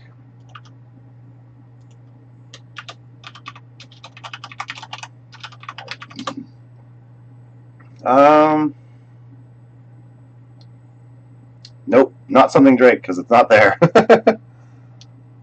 It's Sea Drake, right? Sea Drake is the card I'm thinking of. It's gotta be, right? Yeah, Sea Drake. 2 and a blue. When it enters the battlefield, return 2 lands you control to their own hands. It's a 4/3 flyer for 3. So, if anything, I'd probably run Sea Drake out of the board. Much better clock when you're running Stompy Shell. Also, Sea Drake actually works well with Back to Basics. You can use like Ancient Tomb Island to cast it, and then Ancient Tomb returns to your hand. So if you have Back to Basics in play already, your Ancient Tomb will untap. So there's actually some. There's some. I think there's more relevance there.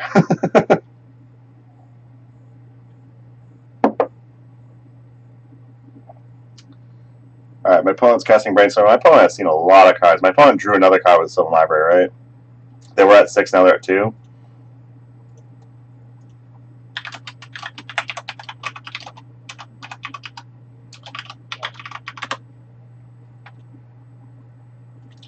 I sent a message to my opponent saying if I only ran creatures, because they're at 2 lives, so that'd be pretty good right now.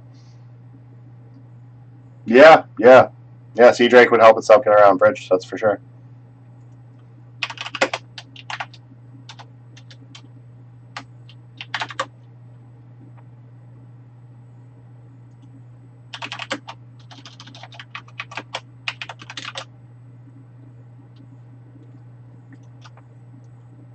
So my opponent said, or if only I said if only I ran creatures. My opponent said if only I ran lands.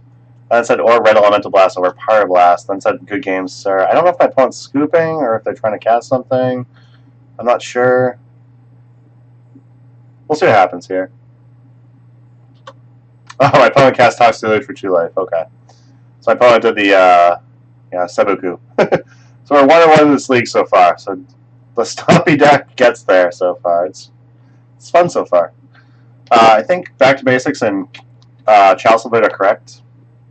I'm not sure how I feel about Counterspell. Counterspell I think is okay so far. It could be something like an Oath of Jace instead. Oath of Jace would give us some card draw. At least some cheap card selection outside of Chalice of the Void range. It would also give us the ability to scry every turn. So I think Oath of Jace might be worthwhile. We have a turn 2 Back to Basics, a little awkward with this Ancient Tomb in hand. We can play a Jace Fringe Prodigy as well. We have Misdirection, so like I think this hand is okay. We're going to keep it. My opponent skips a draw step, plays Volcanic Island, casts Delver Secret. So we're against Rug Delver most likely, which is not particularly ideal for us. I don't think, at least. I'm going to lead on Island. Did you enjoy beating my deck? Yes, I enjoyed beating your deck very much, Bardley Beck. Brad Burke. Thassa would be pretty sweet, actually. Thassa could definitely get there, for sure. How have you been, Brad, by the way? Brad Burke. And actually, Brad Roche, I haven't asked you how you're doing. How are you doing? Oh, my opponent's on Rug Delver with Young Pyromancers. That's interesting. Oh, did I actually just play against Steve? And that was the guy that bought Storm stuff? Good. That's what he gets for my Storm stuff not returning to me anytime soon.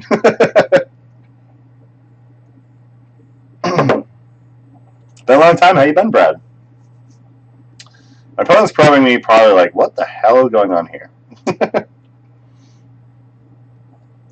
So it looks like Rug Delver. It could still be Grixis if they have an awkward keep. They haven't used fetch lands, so they could have like Bulk Trop instead of like Falk Underground Sea or whatever. I mean, it's less likely that's Grixis Delver, but still, it could be like Rug Delver just with Pyromancers. We'll see what happens. I'm doing okay. Just as I mentioned earlier on stream, got a little bit of a boo-boo when I did some work.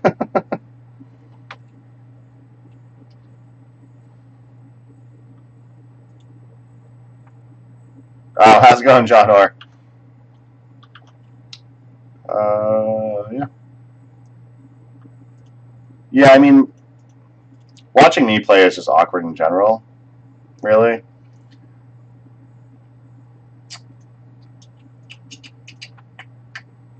I'm going to get rid of Jace Stompy Prodigy. There's a good chance that they have... There's a good chance that they have bolts and stuff, so I can't rely on the Jace Stompy Prodigy resolving. I'm going to misdirect their force at my misdirection. Hope this back to basics resolves. Keep them restricted on mana. If we can keep them restricted on mana, the Young Pyromancer isn't as effective. If we get a Jace Architect of Thought down, Jace Architect of Thought can nerf this Young Pyromancer and all these tokens pretty well.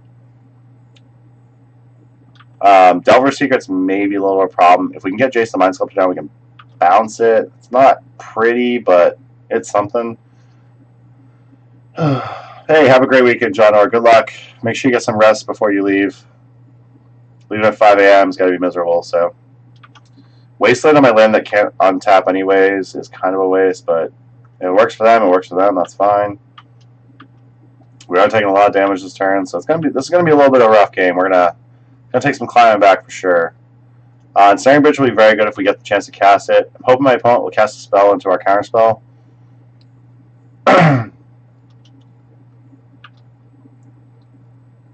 They flip Delver here, it's 3, 4, 5, 6, 7. We go to 5.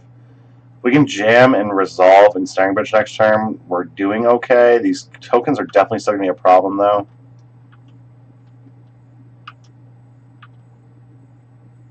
Alright, so we have Force. That makes me a little more excited. It means we can definitely like drop Ensnaring Bridge and reduce our hand size pretty well when they try to counter it. I have to assume they're going to try and counter it at least. Yeah, so they tried forcing, so we're going to force their force back, pitch and counterspell. And then we're just dead to the Young Pyromancer tokens anyway, because we only have 1 card in hand and they have 3 tokens in play. Shoot. That's no good. Sad face. We're dead. So we're going to go to post board. I don't think anything in our sideboard is particularly good against that deck, so we're going to try and run it back. We're going to try and get a quick Chalice play, hopefully, but... The creatureless design a deck feature or just shits and giggles? Mostly just shits and giggles. We do technically run creatures. We have Jace Stompy Prodigy, which obviously isn't really a creature. It's really a planeswalker, but the creatureless design is just kind of like shits and giggles, really. It's been a lot of fun. You get like planeswalkers, you know, they can carry away a game real quick if they're not answered right away. So you gotta figure any deck that runs a lot of planeswalkers, sometimes you kind of get there.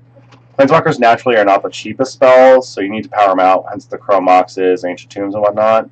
Ensnaring Bridge helps us as well. There was a chance of running Propaganda, but Propaganda doesn't actually protect your Planeswalkers, it only protects you, which doesn't work for me.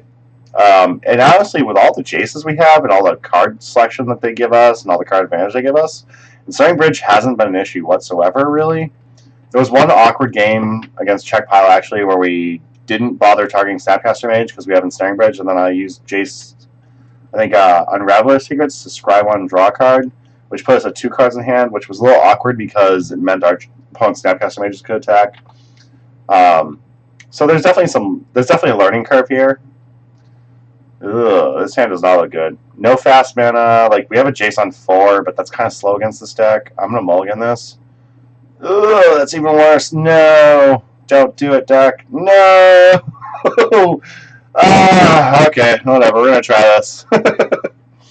This hand is not ideal, but we know our opponent's running Wasteland. We're gonna lead on Island.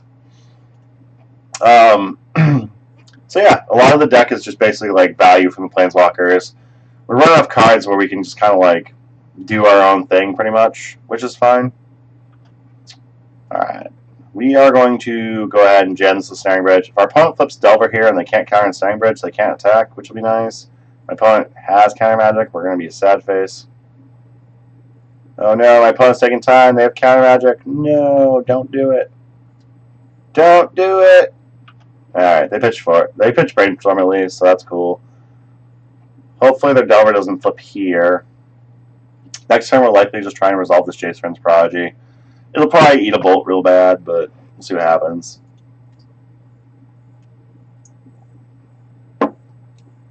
Their Delver didn't flip anyway.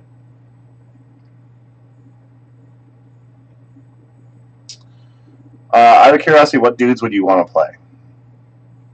Like, I could see, like, what was it, Sea Drake we looked up earlier? I could see that because Sea Drake kind of naturally goes into a Stompy shell, so I could see that happening. As someone else suggested, which I'm not a huge fan of, but I'm open to, Serendib Efreet could be something. No, not Pyroblast. Don't do it. Don't do it. Oh, it's a Pyroblast. No. Phantasmal Bear, obviously. Yeah, Phantasmal Bear seems great, for sure. We could also run, like, Jace's Phantasm, isn't it? So what we'll do is, we'll Jace Bellerin, make everyone draw 20 cards. They'll have to discard to hand size. They'll have enough cards in their graveyard where they can... Actually, Master of Waves seems pretty good. And we can actually work around Ensnaring Bridge with Master of Waves. So actually, yeah, that might not be bad. How about I get 1 or 2 of Master of Waves? I'd be open to. I would try it, for sure. I don't know if it's really good, but I would definitely try it, for sure. Could be a lot of fun. No, not an Ancient Tomb. Don't do this, deck. Don't do this. At least their Delver Secrets didn't flip, so we're okay so far. And here they go flipping, right? No! Spell Pierce. Alright, so we know we have Spell Pierce to play around, so that's cool. Having 3 Ancient Tombs helps there. Having 3 Ancient Tombs doesn't help against this, though.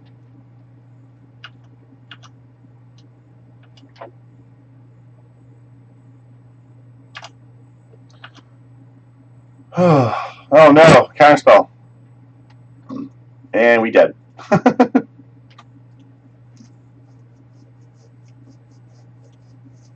Alright, so we're now 1-2 in this league.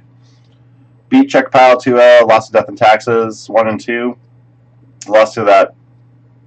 That was Grixis Delver for sure, we just noticed. Lost to Grixis Delver 2-0. So we're going to go into our 4th round. See who we get paired against. For anyone that didn't see my tweets out earlier, after this is done, I will be drafting my deck for Vintage Masters. So I will not be playing games most likely with Vintage Masters, depending on how long this league takes. But if you want to stick around, see what you can find, that'd be cool.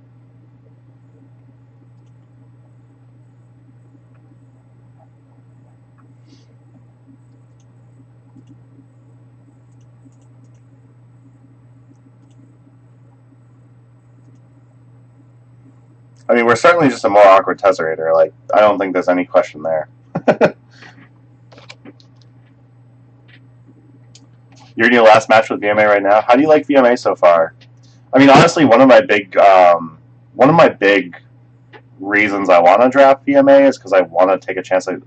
Like, I'm trying to play lottery a little bit, trying to get like some staples, some power, stuff like that, while being able to provide content for everyone. What's up, Driscoll? How you been? How you doing, bro? First time out was really fun, I think. So I saw Jerry and Pat stream VMA the other day. it looked like VMA was... It looked like they were trying to draft red-white tokens, which apparently a lot of people are wary of. It looks like there's a decent blue-black storm list in there that I might try drafting when I draft. Astral Slide is in it. Oh my god, yes! And is there enough cycling to support Astral Slide, though? I haven't seen a list of what's available in Vintage Masters, so I'm kind of curious as to what supports Astral Slide. But if there's Astral Slide, I mean, I'm down for it. Astral Slide Manowar seems good. So let's see. So this hand, I'm a little tempted to keep, but not really. Like, we could... If we draw Chrome Mox, we're like turn 2 Jace the Mind Sculptor, which is pretty good. If we draw not Chrome Mox, we're really in trouble. I'm going to try this. We're going to hope for the best. Lightning Rift is a very good card. That was standard all-star back when Astral Slide was a thing. Alright, Underground Sea, Delver. So we're looking at Grixis Delver again, probably. Not particularly what we want to see again, but we'll do is what we can.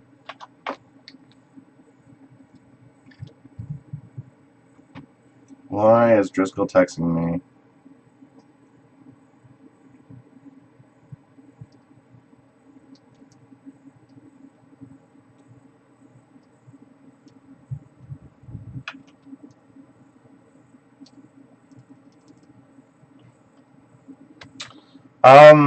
A lot of what I've seen online is a lot of Grixis Delver.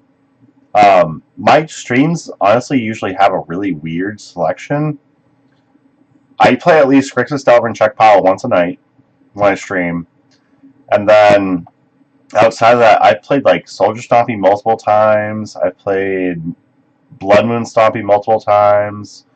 I played Blue Red Delver once. I played Burn like 4 or 5 times. So it's such a weird meta online, honestly.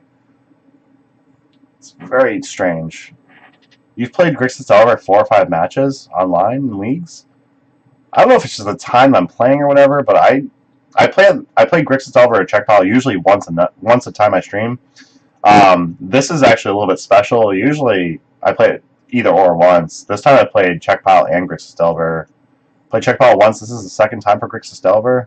It's just a little unheard of for me, but it could just be like I'm dodging. That could easily be where it is. I know my opponent has Forcible in hand. I'm fine if they use a Forcible here. Oh, crap. They have Daze, too. That's lame. Alright, we're going to try and counter this Delver again. I'm going to pitch a Jace the Mind Sculptor. I'm going to make them fight a counter war here so we can just resolve something. They don't have blue card as well. That's fine. Yeah, that sucks.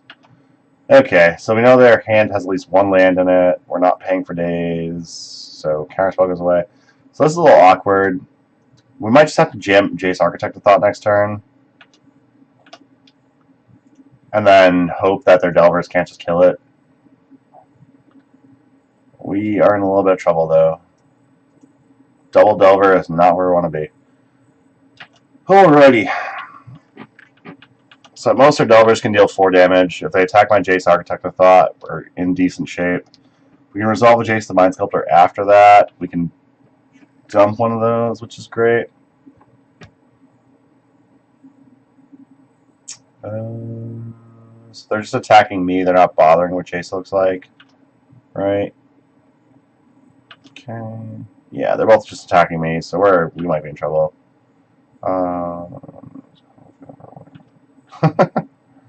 That was a hell of a fight over a 1-1. Alright. So here I'm going to try and jam a Jace Unraveler so he gets bounced one of the Delvers. Nope. That kills us. Alright, so if I tap out at all, we're just dead, right? That sucks. Alright, I'm going to -2 this. Oh no, not +1. Damn it! I hate MTG. I'm so bad with it. I had to draw like a Ensnaring Bridge there, I believe. Right? Yeah, I don't know if the Ensnaring Bridge was even enough. Their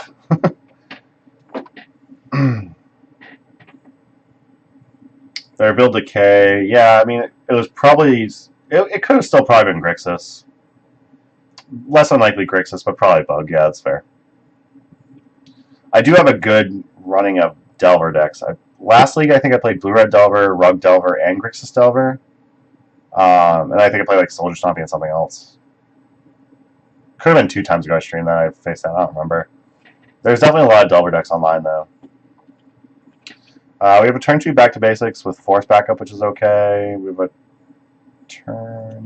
Yeah, I'm fine with this. We're going to keep it. Lead on an island and say go.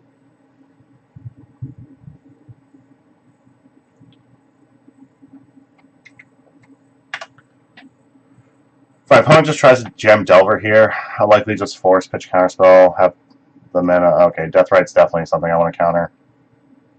I have the mana play around days. If they have force, that's unfortunate. They have force.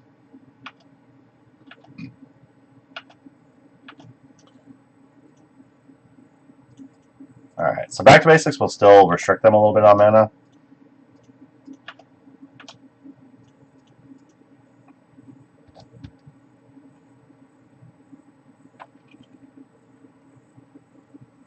Oh. Okay.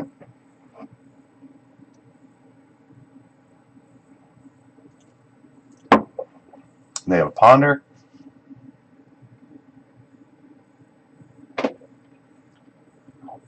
Let's see what they're doing here. Super low-key, not gonna lie. I kind of want to just finish this league and get on to drafting the Vintage Masters. Low-key, like I legit just want to do that. Jamming for Jace Fringe Prodigy could have been a little sketchy there. If they had days, it could have given them the ability to like return this to hand and replay it. We got lucky they didn't. I'm going to go ahead and fetch right away. We're going to just go for basic island, be safe. This does turn their death rate back on, which is I'm actually okay with. I'm not too worried about that.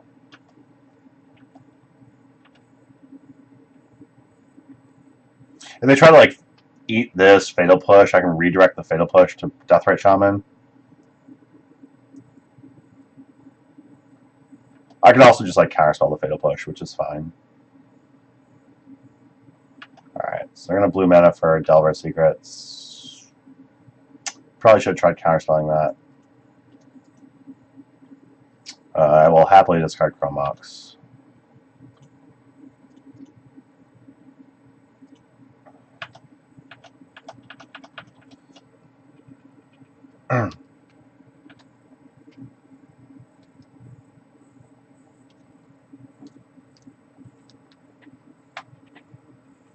My opponent did not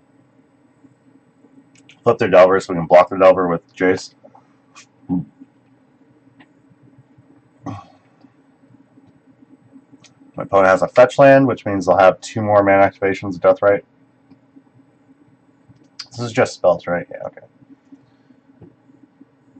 It'd be actually hilarious. My opponent tried to Abrupt Decay my Jace Fringe Prodigy or my Back to Basics. I'm going to go ahead and activate my Jace Fringe Prodigy. We're going to cycle through the deck a little bit, see what we can get. Chrome Mox will discard. Chrome Mox does not seem great here.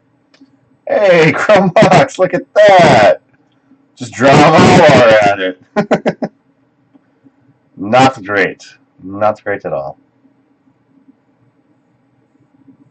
Okay. Assuming we're going to see an Abrupt Decay here. Can't picture why they would respond otherwise. It could be a Fatal Push, but yeah, if they tapping for green, it's definitely an Abrupt Decay. Discard a Chrome Mox.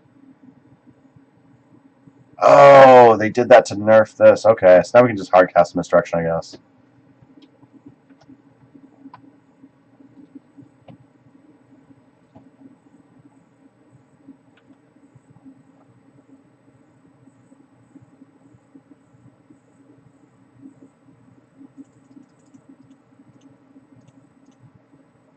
We're going to misdirect the Delver Secrets at the... We're going to misdirect the Abrupt Decay at their Delver Secrets. Okay. Yep, and they can't counter that, so... It's possible misdirecting at Deathrite would have been correct, but at this moment there's no fetch lands in Graveyard, and Deathrite's just kind of chilling there. I'm not too worried about Deathrite. If they find another fetch land here, like, obviously, ouch, that sucks, but Their 1/2 is not going to beat my nerf your thing for 2 each turn, so I'm actually doing okay right now. Being able to abrupt decay their own Delver was amazing. It was great. They have one. Oh, they still have one fetch land. Okay, yep. Apparently, I'm only slightly blind. I wear glasses for a reason. Apparently, I still can't see. I can't see the forest of the trees. This is a fatal push. I'm real sad. Oh, it's not a death right. Okay. Redundant death right's not really a big deal. Doesn't do anything really. I'm going to go ahead and flip this Jace now. I definitely want the Chalice. I can Chalice and Snaring Bridge, so I'm going to try Chalice for 1 first. It's possible Ensnaring Bridge is better, but I think Chalice for 1 is better, honestly. We're going to tick up Jace, target a Death Right, and go ahead and pass. So I have Chalice for 1 and Ensnaring Bridge with no cards in hand, so we're doing pretty well right now. My opponent doesn't have any fetch lands I can eat, which is great.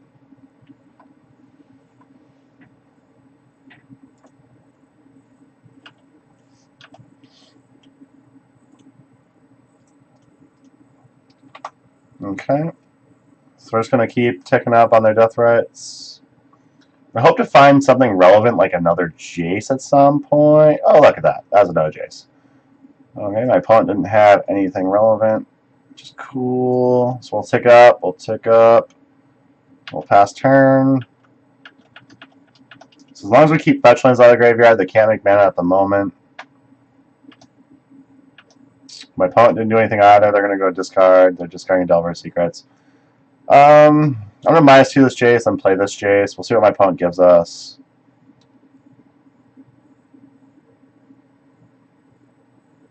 Am I fine with that? Yeah. I'm actually fine with this land pile. I don't particularly care about force at the moment. We're going to jam this other Jace. We'll keep the good one, the one that hasn't used ability yet.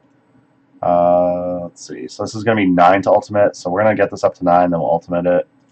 At the moment, they're death right. They can attack with 1, which is not a big deal. At the moment, they can only make 1 mana. No, they can't make any mana anyway, so.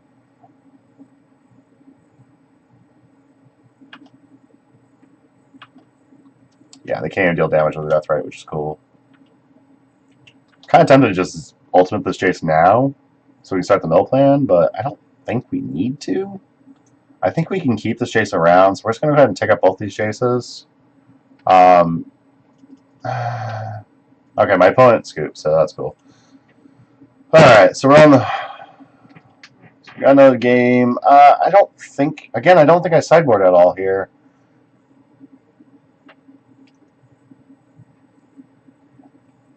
Like, we could bring in Leylines and Humilities. I don't think that's relevant particularly.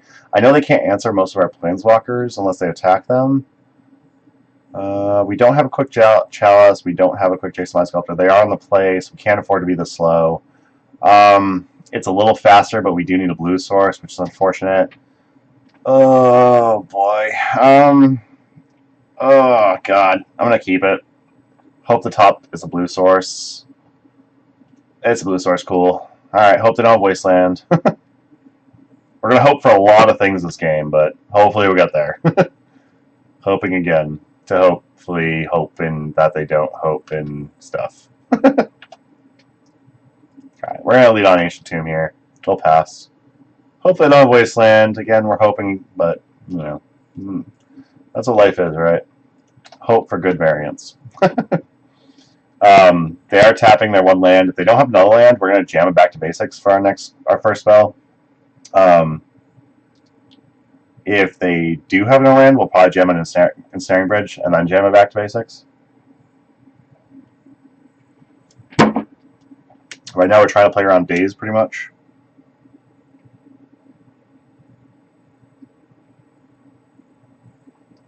Okay, so they have a fetch land. So I think we're just kind of jamming Ensnaring Bridge here. Why not lead on Island? No particularly good reason. No good reason whatsoever. Alright, so we're definitely going to jam it back to basics here. I'm assuming they're going to take it back to basics. They might take it in Ensnaring Bridge or a Jace, but I feel like if they have counter magic, they take it back to basics. If they don't have counter magic, they probably take like Ensnaring Bridge, maybe a Jace. I don't feel like Ensnaring Bridge is what they're going after, though.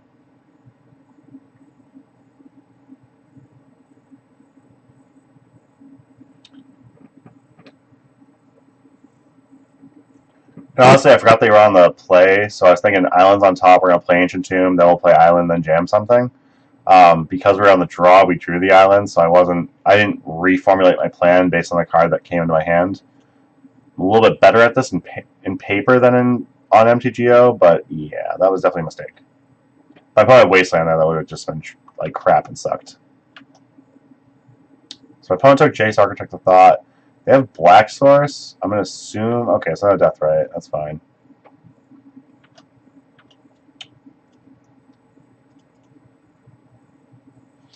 I think we jam it back to basics here. It shuts off our Ancient Tomb. We have another Ancient Tomb, which means next time we can jam Ensnaring Bridge or another back to basics.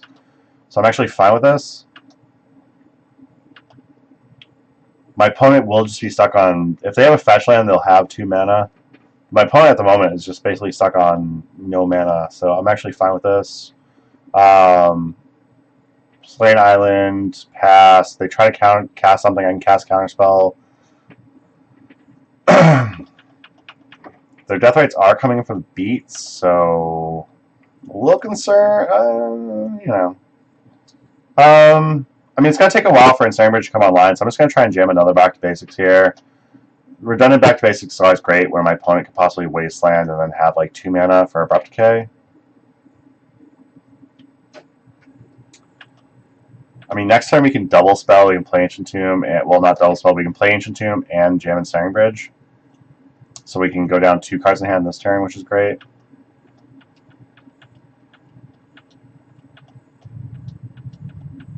This Counterspell is a little awkward since they're attacking with Death Rights and aren't doing anything else. Because Counterspell in hand is going to keep their Death Rights active. If I draw like Jace Architect of Thought here, that's probably the most ideal draw. So I can like Ancient Tomb, 2 islands, Jace Architect of Thought, have Misty Rainforest, an island to cast Counterspell. If they try and fight me on the stack. Counterspell is not the ideal card to draw there. I'm going to fetch here. If they want to stifle me, that's perfectly fine with me. I don't care. I highly doubt my opponent's playing Stifle, but there are some Bug Delver variants that still play Stifle, so that could be a thing to worry about.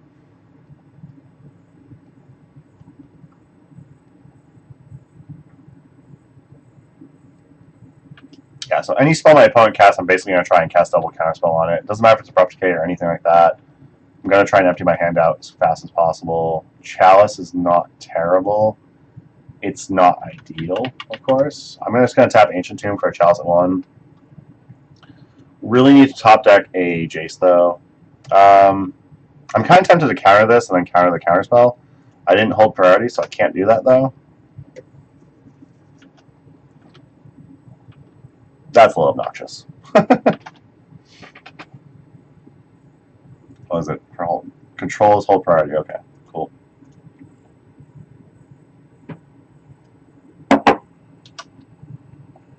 All right.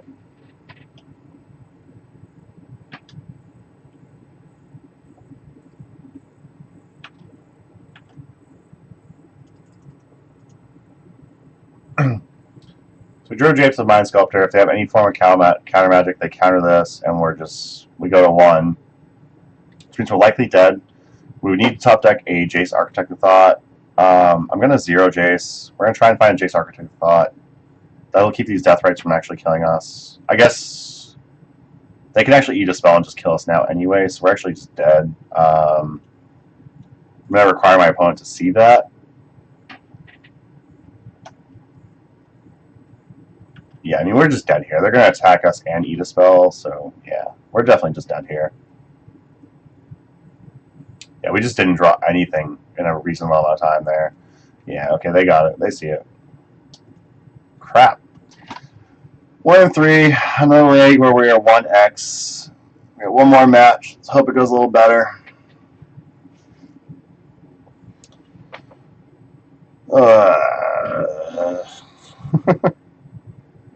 Yeah, I'm sad face too, Brad. It happens. Chalice came way too late. Death Rights came way too early. Basically. It happens, though. The hand would have been very good if they were doing anything other than just Death Right aggro. The fact I lost to Death Right aggro just shows how their hand didn't do much, and my hand did.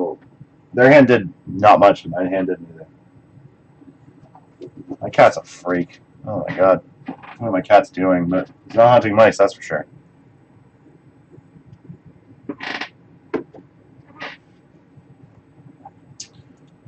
Oh boy. So we're done our last round, and then we get into our Finch Masters League, so let's see what happens here. I see the Evil Mailman. You're in the chat tonight. Thank you very much for stopping by again, as usual.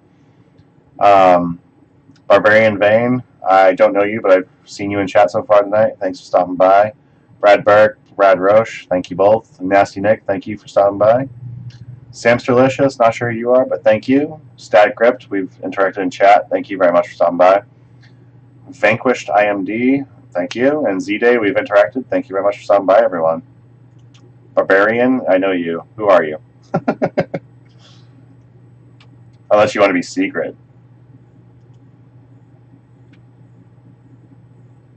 We'll be playing Iconic Masters on Saturday. Saturday, I won't be playing Iconic Masters. Oh! Yes, I will be playing Iconic Masters because that's Game Club. So you're either Mike or you are... Oh my god, I feel like it's such a dick. I can't remember your name. Rob. Rob. Ah, gotcha. I got some memory left. I'm super excited for that, by the way. I've been dying for it. Iconic Masters is really sweet. Ever since drafting at HasCon, it was just like... Drafting at HasCon, like the first draft I enjoyed and I hate limited. The second draft I drafted a mana drain, so that got me like super hooked. In Iconic Masters, I ended up I write for Hipsters of the Coast, as many of you may be aware as a result of the stream overlay. But I ended up we met up with a bunch of hipsters people for Iconic Masters for HasCon, and we bought several of us signed up for the sealed drafts and went back to the hotel with our sealed pools and drafted rather than opening our decks and making a sealed deck. So we actually made video on Hipsters of the Coast of it's probably one of the first draft videos of Iconic Masters that was when it had pre-released, and I drafted black, white, like I had a Bloodbearing of Vescopa, I had like a bunch of like combat tricks in black and white. It was a sweet deck, but yeah, that deck was definitely the truth. I did my first draft. I drafted a foil channel and a fireball, so I went Rug Prowess with channel fireball in it. I wasn't huge on the green, but the green worked out okay, I guess. And then my second draft, I drafted like a Jund Dragon deck or whatever, because I didn't really have enough blue and white to support mana drains, so I couldn't run the mana drain, which is unfortunate.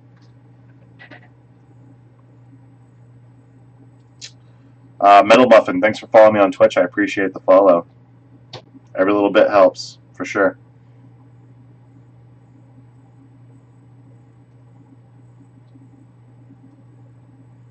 We're having trouble finding a fifth opponent for this league, so that's unfortunate.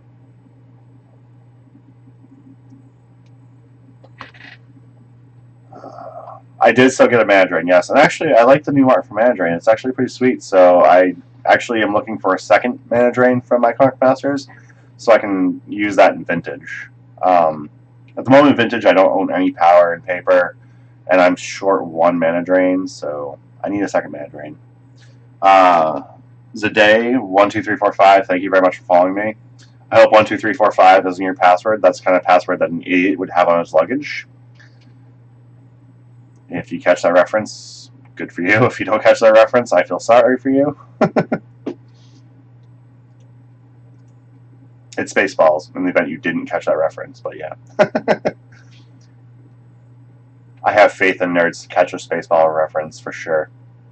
So we're not finding an opponent right now, so I'm actually tempted to go to the draft and maybe pick up this 5th match of this league at some other time. I'm going to give this about 45 seconds. If we don't find an opponent for our 5th round, we're going to go to the Vintage Masters draft.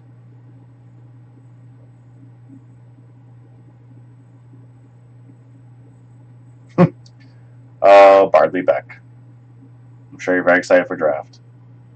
I'm going to need a cigarette soon, so I hope this draft doesn't take long. So I'm a dirty, rotten smoker.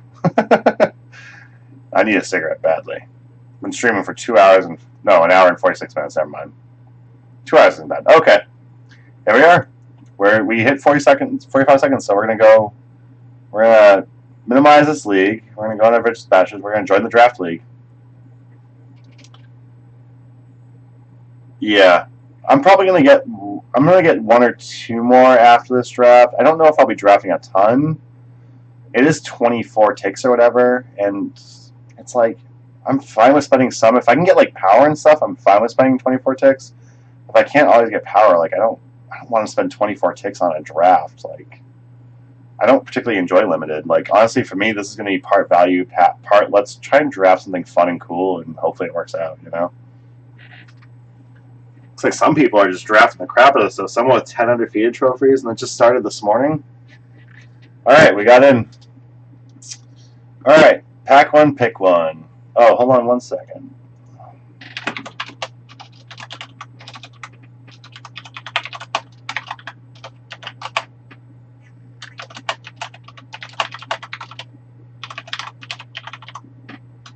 Just going to tweet about this real quick to make sure people are aware that we're drafting Vintage Masters. There we go. Actual size seems sweet. I don't know if I'm going to get it, though. Let's see what we got here. So we got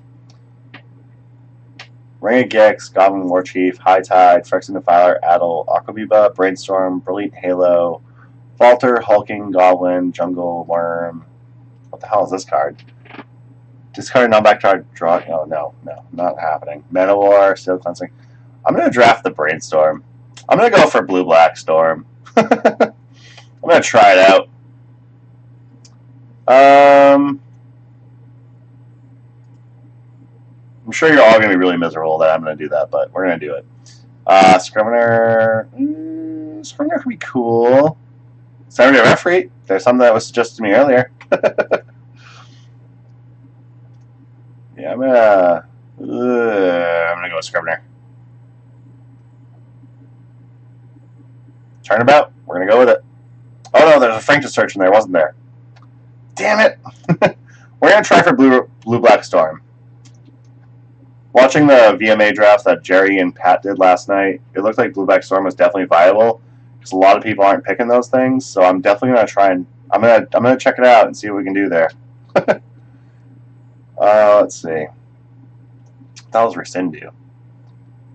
Turn target opponent to its owner's hand has cycling. Ugh. Ugh. This pack's gonna be horrible for us. I'm gonna try Rescind though. I feel like High Tide's something that we can definitely wheel. I don't think Brainstorm's something we can wheel. I might be crazy. Like, Brainstorm might easily wheel, but Chain Lightning, when like no good picks, just pick Chain Lightning. Does anyone know like what kind of like sick cards or staples there are in this league?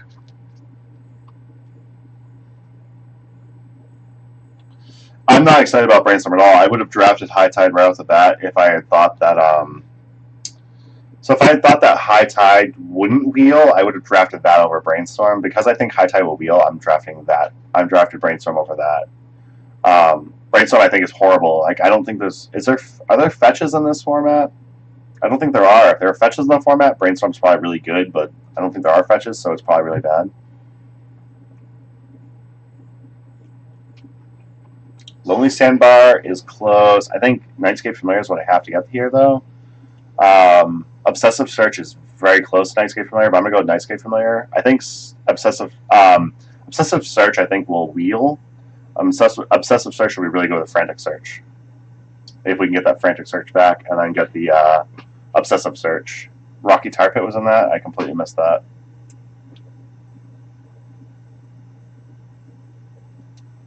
Well, hopefully Rocky Tar Pit wheels, because I'll likely pick that over obsessive search.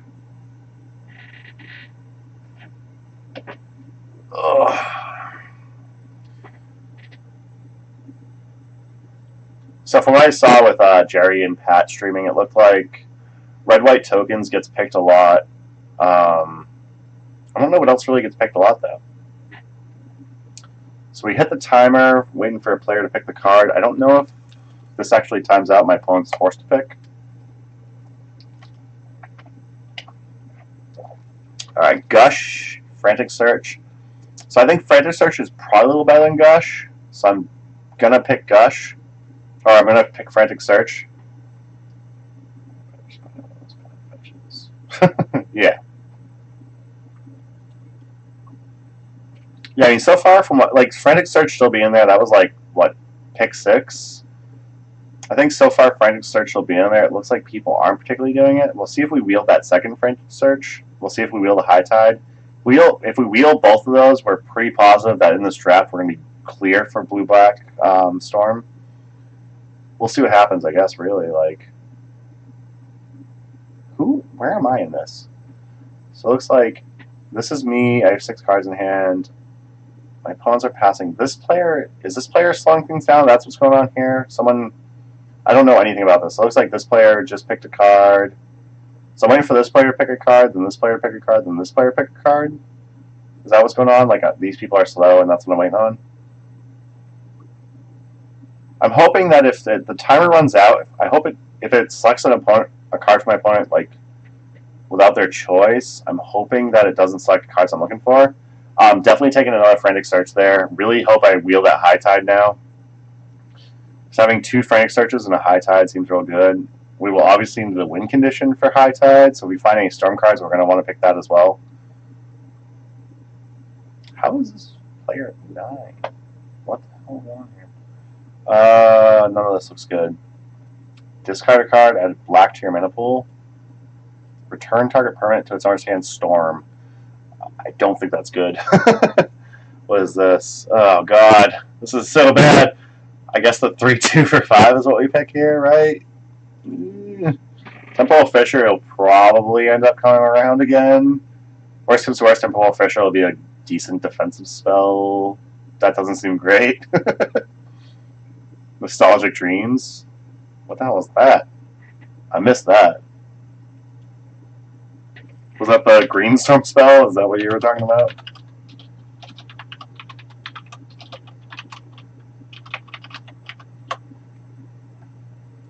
I can't spell. High Tide! Yes!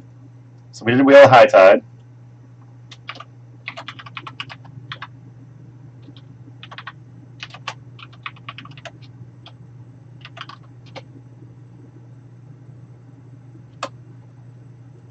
Mana War did wheel as well. Oh my god, why can't I do... Oh yeah, I have to type card first.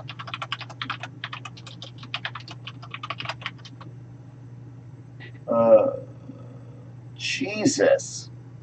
Oh, that card actually isn't terrible, I think. We tried? Yeah, we tried. There we go, got it.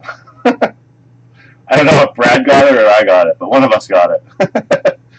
Yeah, Mana War wheeled too. None of this is good for us. I guess we just take Circular Logic. Probably just take Circular Logic again. Circular Logic will probably just be a sideboard card, but it could be main board. It could be something relevant. If we find, like, I don't know if there's Merfolk Looter in this, but if we find a Merfolk Looter, that could be cool. Actually, Kurokian Sorcerer and Circular Logic could be early defense. Adel could be okay too. I'm going to take the Sorcerer. Frantic Search and Logic is definitely a combo, for sure. So it gives you like a certain amount of time per card that's in the pool you have to pick. Is that what's going on here? I'm going to go to Batham shortly, so I hope this doesn't take too long.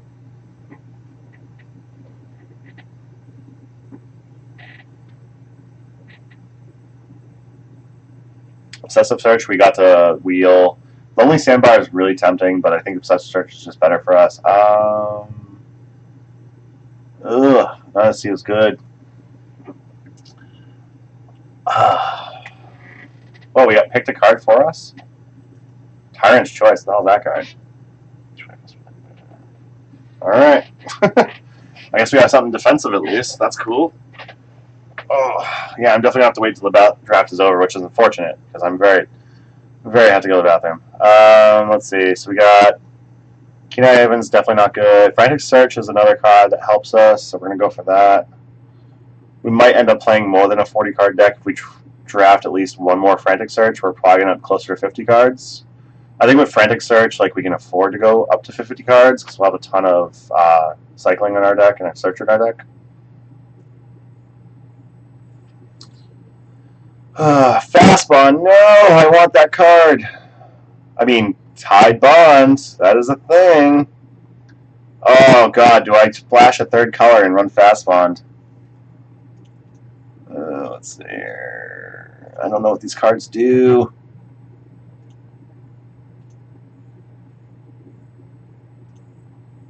Do we do Fastbond? What do you think? Yep. Okay, Fastbond. We're gonna splash. Fastbond's really good with High Tide, honestly. With me, I played Spiral Tide for a bit in Legacy, and Fastbond would have been so good for me because when I resolve a Time Spiral, it's like 5 land, 2 cantrips. It's terrible. Yeah, busted vintage cards for sure. Expunge is okay. Scrivener is probably. I think Provoking Sorcerer is what we're going for, right? Because getting the chance to discard a non-black card to draw a card seems okay. We are in black too, so discarding a black card to draw 2 cards and discarding 1 seems fine as well for us. So I think we're gonna go for the Sorcerer, right? Scrivener seems probably better. Yeah, Brad, absolutely Scrivener. Yeah. I would love to find a couple more High Tides here. Is High Tide an instant or? I mean, is it a? I can't tell what that is. Is that an uncommon? All right, so High Tide might be a little sketchy. I'm hoping we can find a High Tide again. Sorcerer definitely will wheel again. We've wheeled Sorcerer. We've wheeled Scriveners. We've wheeled High Tides. We've wheeled Obsessive Search. I think we wheeled Frantic Search. We took a Brainstorm and Turnabout right off the bat.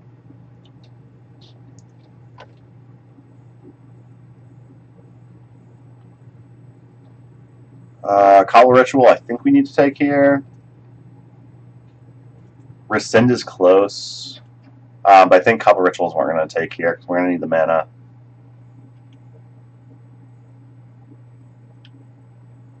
Counterspell, we don't take, I don't believe. Yes, we do. There's nothing else in this pack, really. There's Psychotog in this? Ooh, that would be good. Spinal Graft, what the hell is this? Ugh. When enchanted creature comes target, play, destroy it. Return up to 2 cards from your graveyard to your hand. Orberg Uprising, I think we take here because we get to draw a card and we can return cards from our graveyard to our hand. It's creature cards though, so that doesn't seem great. Do you say Kenai even for the cycling? I guess we resend. Resend seems good for some Owl Familiar. Maybe. Cycling Land, to be honest. Yeah, I can see the Cycling Land.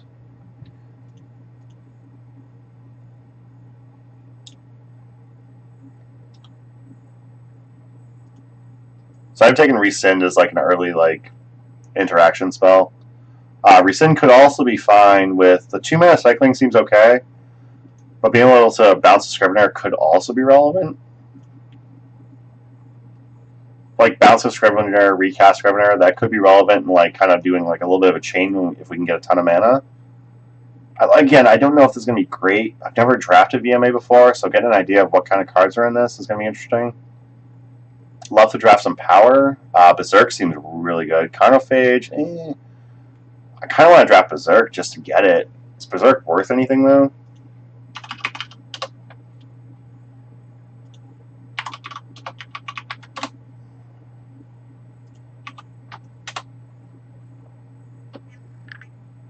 It's not worth crap, so we're we're not worried about that as far as that goes. I think Obsessive Search is what we want. Carnophage is tempting to have something as a combat, but I think we're going to go with Obsessive Search. Ophidian attacks and then blank may draw a card. If you do, Ophidian could be a good way to draw cards. Lurking Evil could be a good beater, I guess. Ugh, none of these are really good. Do we have any other storm kill conditions in this? Or am I just like screwing myself horribly? Kenai Haven has cycling, which seems fine. Scourge Familiar, discarding card for black doesn't seem great. There are no kill conditions for Storm. Oh, that sucks. Falling Ascari has flanking. That's cool. Predatory Night Stalker has a sacrifice. I hear sacrifice effects aren't great. Yeah, if we don't get Brain Freeze, we're screwed. Alright, we go for Sorcerer here. Destroy target non-swamp land. If that land was non-basic, it deals 2 damage to the land's controller. Oh, Psychotog, sweet. Someone mentioned Psychotog earlier. So Psychotog's a snap take because we can't kill otherwise. I guess Tranquil Thicket. I guess since we're on a green splash anyway. Psychotog's sweet. Love that card. I don't know if you all know that, but I love Psychotog. I mean, we're basically looking at like blue-black Psychotog from Standard past at this point. Spinal Craft. I'm kind of tempted to grab Spinal Craft, but I don't want to just lose my Psychotog since that's my one win condition at the moment. Spark Spray is horrible. That can go on the sideboard. Alright, we're on the third pack, so see what happens here. Come on, power. Let's try and get some of this money back.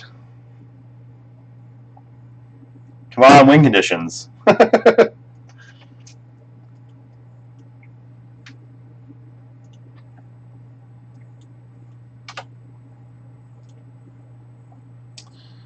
the Nightscape Familiar seems fine.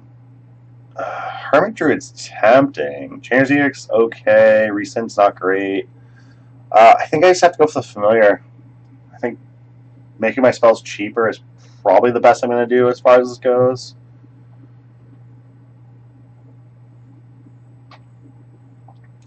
Come on, Tendrils. Come on, Tendrils. Or Brain Freeze. I guess Brain Freeze is probably more likely. It's going to be great if I like Brain Freeze my opponent and they have Emrakul.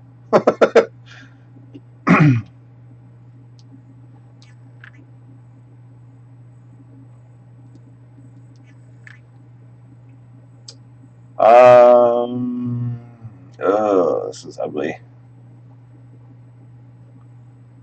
So I'm not seeing anything. Deranged Hermit? Ooh. So I think Forky and Sorcerer again. Surgical Logic. If we can wield the Circular Logic, we'll probably take it.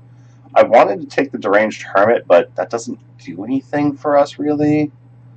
Like, maybe we can get something with it, but I don't know what. So we have 3 Sorcerers now, so we have a decent amount of card selection. We also have an Ophidian, which gives us some card advantage. We can attack with it. If it doesn't block, we can draw a card. That's unlikely. I don't think that card's going to make it in the final deck. Killer Whale is probably the closest in this deck so far. I mean, this is like a... Ugh, God. Owl draws a card, then discards a card. God damn. Skyshroud Force I think we take, because we are on a green splash. Wild Mongrel, that's something. Temporal Fissure, that's something. Mana War, that's something. Paralyze, that's not anything. I think we want Wild Mongrel. I feel like we can fill up our hand a little bit and then just punch our opponent real hard. God, this is terrible. Gotta take Root Wall for our Madness Hog decks. Oh my god, that's right, Root Wall is so good. There's a Lonely Sandbar and a Baron Moor in that deck. I'm hoping that we can wheel some of those so we can get some like cycling lands on our main colors. At the moment we have a little bit of color fixing with Skyshroud Force, which is nice. Our deck is much closer to Madness than Storm. And if I'd planned Madness originally, we'd be in much better shape. I think Blue-Green Madness is much more likely than Blue-Black Storm at this point. Is there a brain freeze on tendrils in this format? Is that like a thing? Or Cloud of Fairy seems real good. Lonely Sandbar seems fine. Let's Spinograph. That's the bad card that I don't like. I think we gotta go for Cloud of Fairies, unfortunately. Scrivener, bleh. Urborg Uprising, bleh.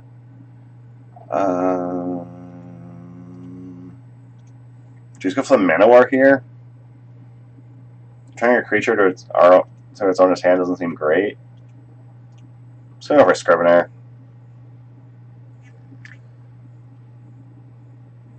Counter probably. Counter can be good for sure.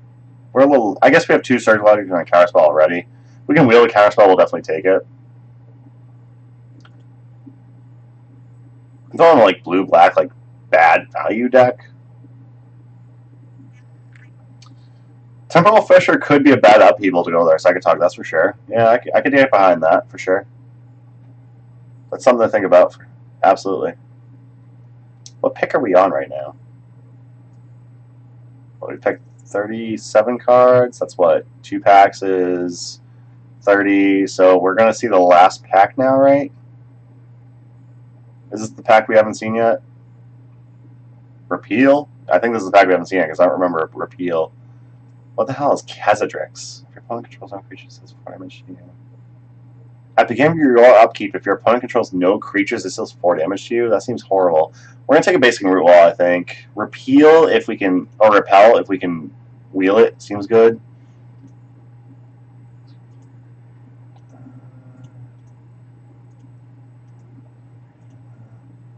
We're just going to go for Rescind. Ugh, we're going to go for Tranquil Thicket. It's not looking pretty. It's going to be a bad league. I think we want Killer Whale here. We need some win conditions, and we clearly are not getting the Storm win condition. We're going to take Temporal Fissure for the reason that you suggested. It could be like a bad upheaval with Psychotog. Jesus, this is terrible. Lonely Sandbar is definite snap pick. Looks like someone picked a Baron Moore.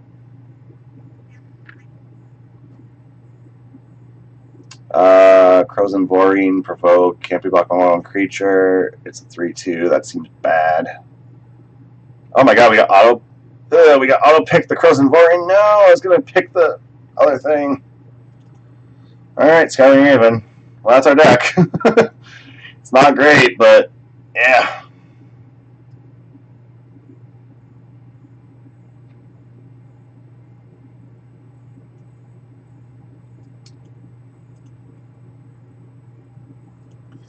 Alright, let's see what we got here.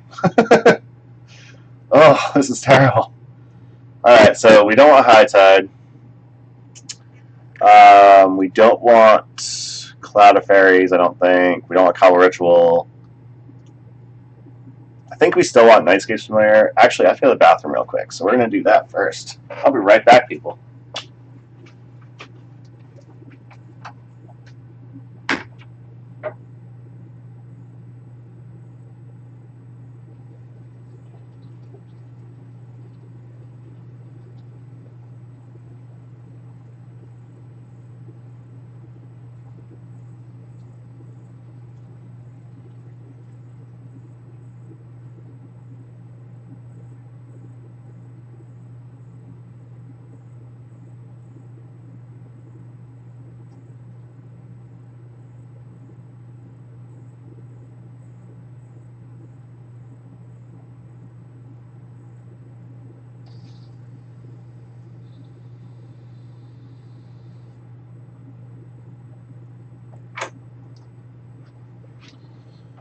Alrighty, sorry about that, folks.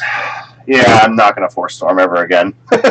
Only if we run a couple more of these, I may even stream them, but I'm definitely not forcing Storm ever again. Scourge Familiar can go F itself. Killer Whale can stay. Temporal Fissure, I think, still stays because of the Psychotog interaction. Turnabout probably goes. Turnabout could be a decent, like, post board, like, just tap all your stuff, attack with Psychotog.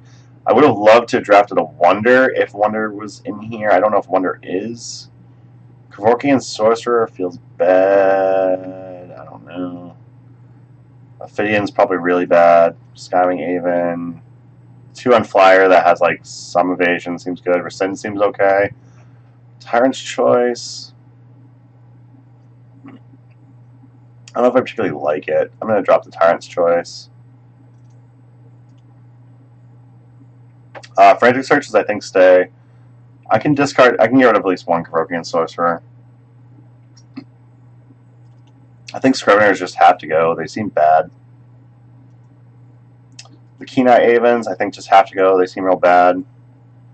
We do need win conditions, though, don't we? What do we have for win conditions right now? Wild Mongrel, Psychotog, Skywing Aven. I mean, we have, like, Flyers, which is good, so I think I'm going to keep the Flyers. Crows and Vorin seems bad. Yeah, like, Tyrant's Choice being a bump in night. Like, I guess Tyrant's Choice with the Nightscape Familiar doesn't matter, because Nightscape Familiar doesn't...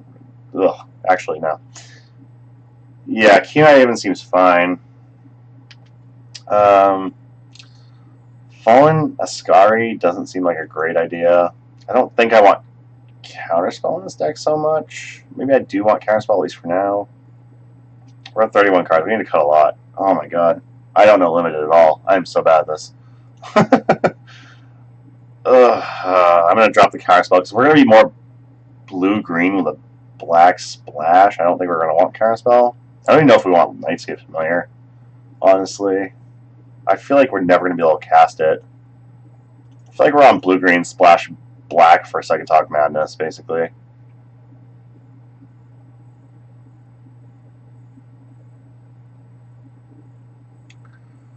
I mean, like, on Tyrant's Choice, the 4-life could matter if we're aggressive enough. Like, beating with 2-1 Flyers and stuff like that, or 2-3 Flyers can definitely get there just fine, but... considering the fact, like, we're on 1 Psychotog, like, I feel like we want to cut a Rescind, cut a Temporal Fissure. I gotta cut, what, 3 more cards to make 17 land? Oh, no, I have 4 cards here, so I'm at 22. Okay, so I can keep a card, then. How do I keep? Maybe the Crows and Vorin, since I can, like, make... Okay, all your creatures block this. Oh, God, this is terrible. Alright, so we're gonna want, like, what, 2 Swamps? What is that? 10, 11, 12, 13, 14. That'll make 18 land. Adding 14 cards. What's that? 41? I feel like we're going to probably want more, just because I have all the 43 cards. I don't know. I have all the looting effects, so I feel like I can afford the extra cards. I probably even want the extra cards. Brainstorm, I think, is bad, though. For 3-mana spells I can cycle, we have the 2 Rescinds, and that's it. 2 Rescinds cycle. The 2 Circular Logics can be discarded to be paid for 1 mana.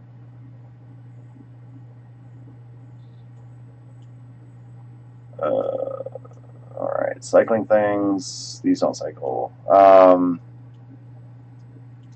I'm going to remove the cycling cards to the right. Do you think the Madness card should be moved to the right?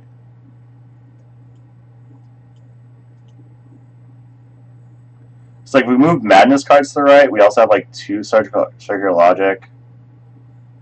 We have 2 Obsessive Search. That's it. Oh, and 2 Basic Ruella. If I can just click and drag like a human, that'd be great. Do I drop Brainstorm? I feel like Brainstorm is bad in this format. Like, not really any fetch lands. Is Brainstorm just bad? So these are all Madness cards. These are all our cycling cards. I guess we also have a Lonely Sandbar and 2 Tranquil Thicket for Madness cards.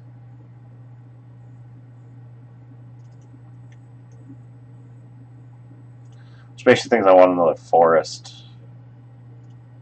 Add a forest. Delete an island. Maybe eliminate basics. I want to get rid of this basic. What the hell's going on here?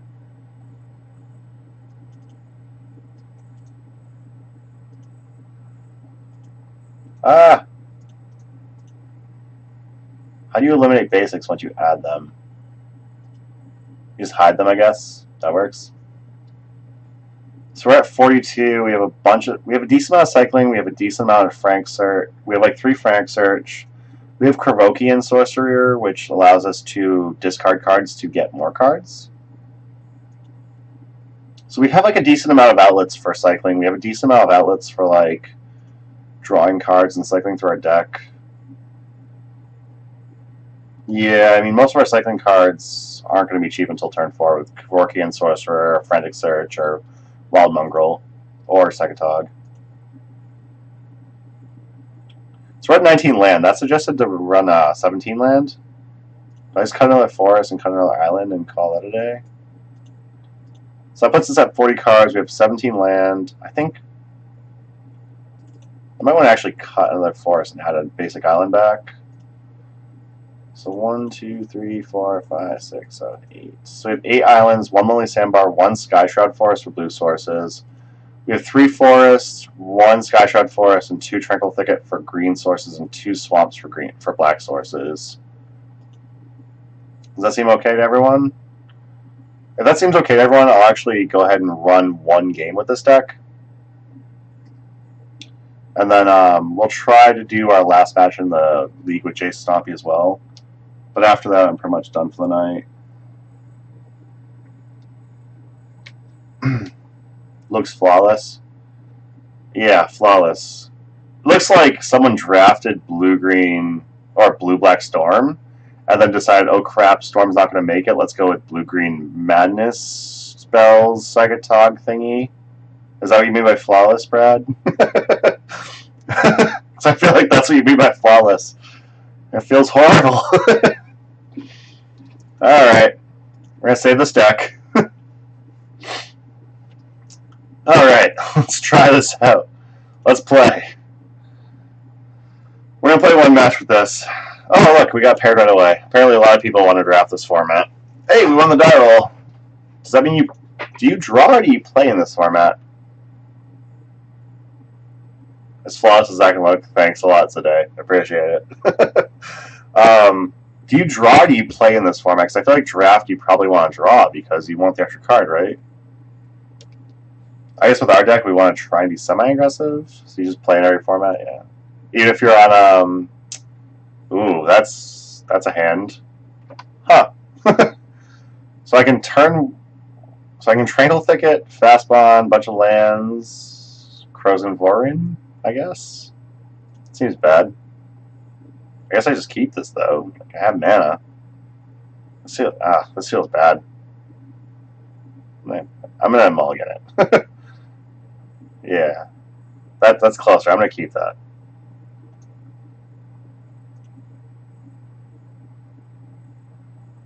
Turn 3 Crows and Vorin, really? That's like a keep thing? That seems ugh. Seems bad. I feel like we're gonna get paired against people at like turn 1 like Mana Vault. Goblin Lackey, oh boy. Should have kept that island. Oh, we did keep that island on top. They didn't attack though, what the hell? Bullcrap.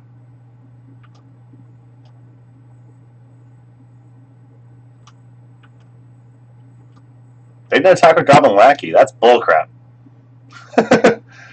They just attacked, we would have drawn that island on our own. We would have completely undone our mulligan.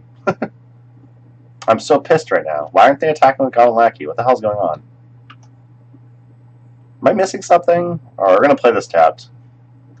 As much as I would love to commit something else to the board, I think Crows and Vorin's probably our best bet. Why isn't Goblin Lackey attacking?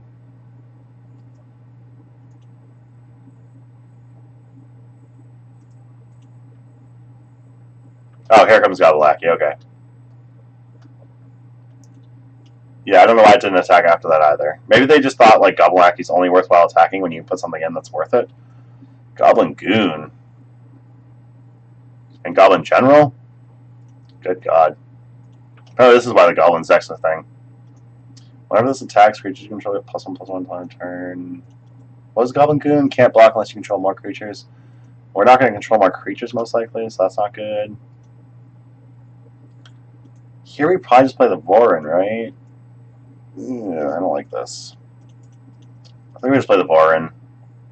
Hope it doesn't just die. We're going to take a lot of damage this turn, though.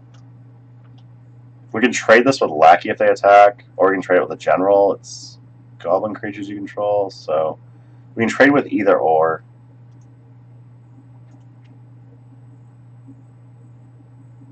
Yeah, could have made a blocker for Lackey last turn. Yep, could have done either the Aven or the Sorcerer. Also, could have held up Rescind to just bounce back to their hand. I was thinking just dropping Vorin, so I played Tranquil Thicket. I don't know if that's particularly good. Ugh. Giant Strength. Oh no. So I guess we can't even trade with Lackey now. That's unfortunate. Fire Blast. Good lord.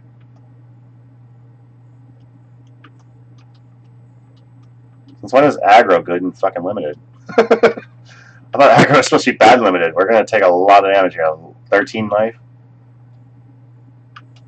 If they put a creature out Slacky, we are so dead. Beetleback Chief. When is that about them? Wow, we're super dead right now. We don't have any sweepers. Yeah, they drafted a solid deck. They didn't go for garbage, did they? I'm just gonna cycle this Tranquil Thicket and see what we're gonna draw. Frantic Search? Cool. We're gonna concede this game and go to the next game. That was terrible. What I am gonna do is cry. I'm gonna bring in Turnabout. Good God. I'm gonna bring in Temporal Fissure. I'm gonna bring in Cloud of Fairies. Bring Counterspell, I guess. I don't know what to do here.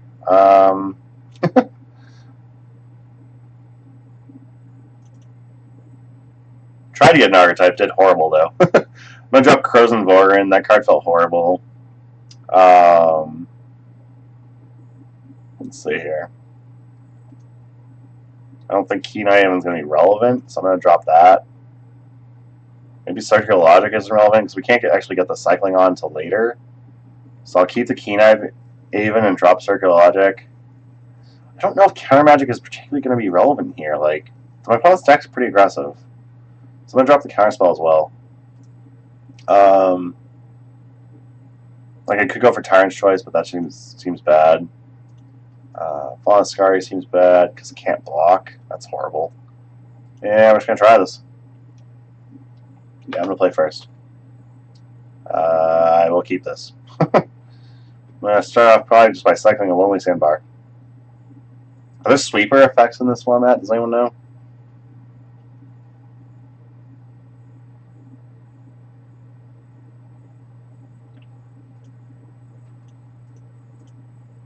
Alright, let's cycle this Lonely Sandbar and see what we draw. Forest. Sweet. We can cycle Tranquil Thicket next turn. Perfect. Got him.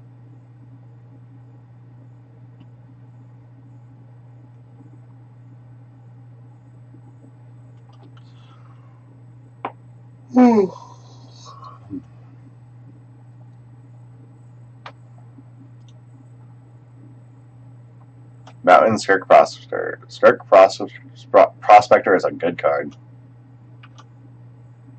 Yep. Frantic Search. Not what we're looking for. So we're going to cycle the Tranquil Thicket. See what we got. Another Forest. Crap. Alright, top deck. Swamp. Come on, deck.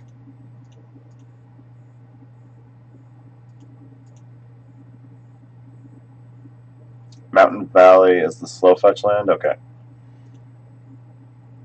They're attacking for 1.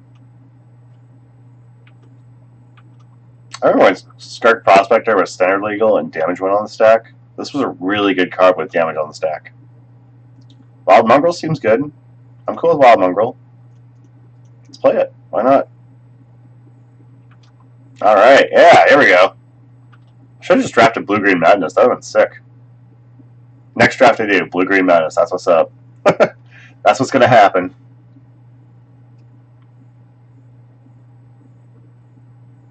I would love to pick Roar the Worm. Roar the Worm's so good.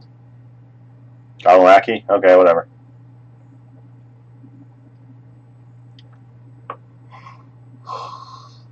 Yeah, you can't attack on that, can you? Oh, sweet. Obsessive Search. It's so good. I don't know if we can just attack here, can we? I'm going to go ahead and just gem this Kevorkian Sorcerer. We'll hold up the Wild Mongrel for now.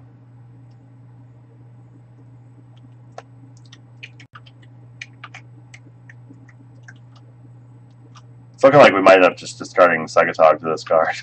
This Psychotog seems real bad right now. Alright, their slow fetch just happened.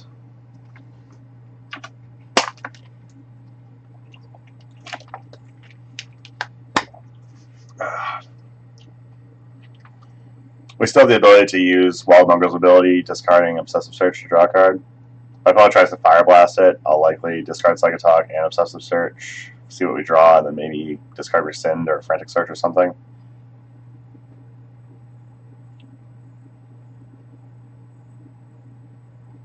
My opponent does nothing on their turn. I'm likely just going to discard the Obsessive Search to pump Wild Mongrel and draw a card to see what we can draw into. Beetleback Chief, yeah, sure, that's fine. Good for you. Yeah.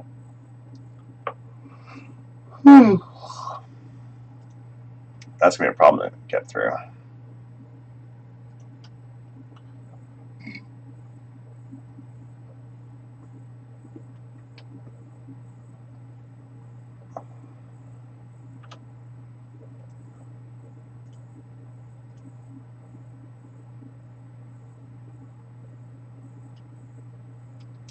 Alright, so end step, we're discarding Obsessive Search to cast for Madness cost. We really just want to use our mana efficiently, so that's why we're doing it end of turn. We drew another Kevorkian Sorcerer. Card feels real bad. Wild Mongrel's going to be white until end of turn, I think. Look at that, so pretty. Brainstorm! Great! Let's cast that, see what happens. Found a swamp, which is good. So we can't cast Killer Whale yet, so we're going to put back Killer Whale, Kevorkian Sorcerer. We'll keep Frantic Search in hand. We're going to cast a Psychotog here. I'm tempted to attack with Wild Mongrel here. At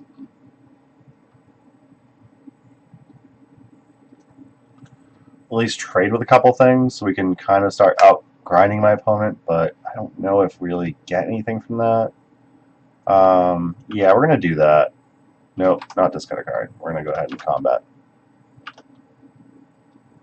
I feel like my opponent's just waiting to like Alpha Strike me, though. I don't know. I feel like we have to start growing my opponent down soon, though. So we're going to attack. We're going to see if my opponent like blocks. They probably just trump block with a token, I assume, but my opponent does have full life, so they don't particularly have to block either. Yeah, they didn't block, so there is that. Like next turn, we can attack with Psychotog. If my opponent doesn't block, we can double Frantic Search and like just dump cards like crazy.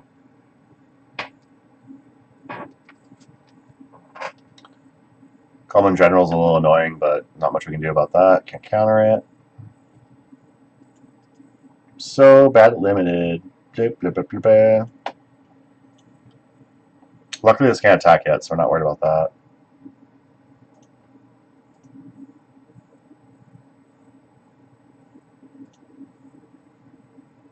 Alrighty, what's my opponent doing?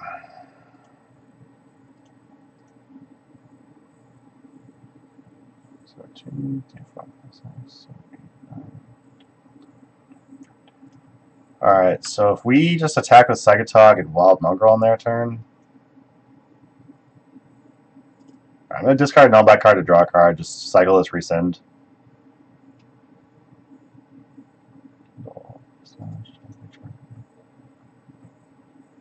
Okay, so they're killing the Kevorkian Sorcerer, that's weird, okay.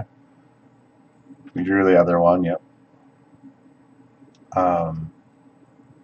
So if they attack us back, chances are they can't kill us.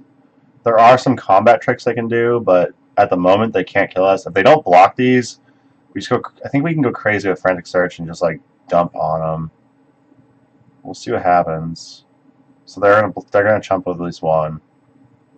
They're gonna block with another. Okay. They're gonna block there with that. Okay. Yep. So we can pretty much fully trade with everything. Okay. Okay. I'm going to cast a Frantic Search now.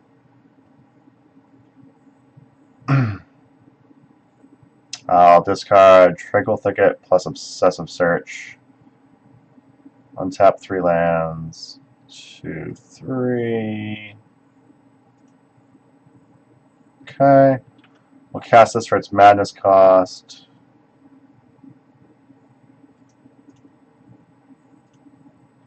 Okay.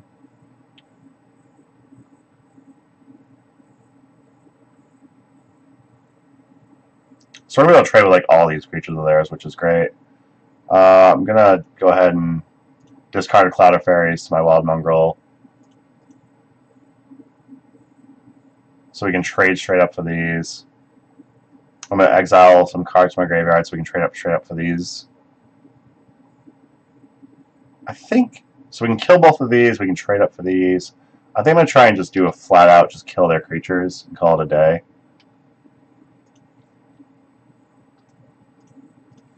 I don't think I want to just lose either one of these creatures, honestly.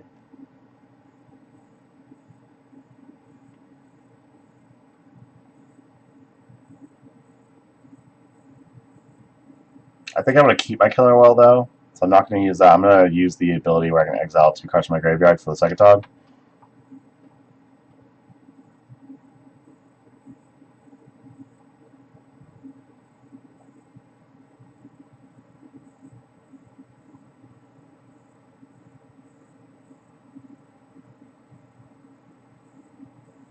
So opponent's thinking on this. I'm not sure what they're thinking on. They might have something like a Fire Blast or whatnot.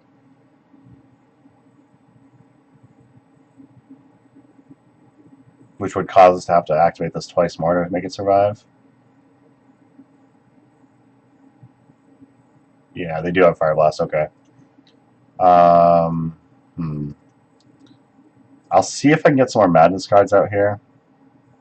So unfortunately I boarded out Circular Logic, but alright, so we just drew 2 islands. That's not great. Okay. So now we'd have to discard this Killer Whale, which is unfortunate. And if we discard Killer Whale, we still can't save this, so we're just not going to try and save that. This we are going to do.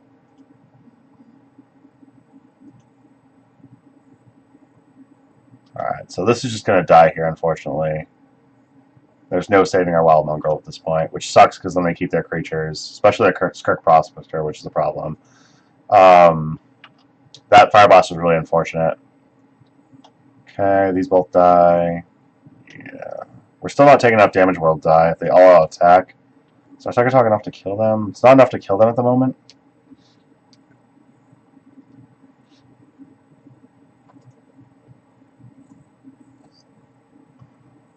Next time we can resolve a Killer Whale, which is nice.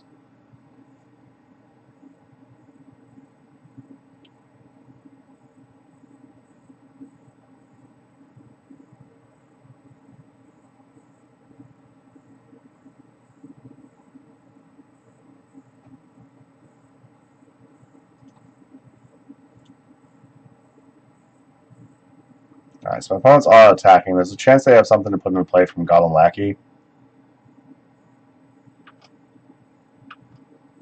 1, 2, 3, 4, 5, 6, 7. We draw a card. That's 8, 9. We can only pump my Cytog by 9 next turn, which is not going to be good enough. Goblin Commando. I just about built 2 damage. God damn, that's annoying.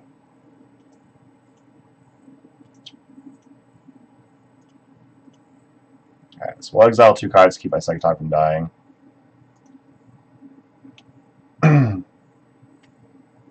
So my opponent has no cards in hand. We're about to resolve a Killer Whale, which should be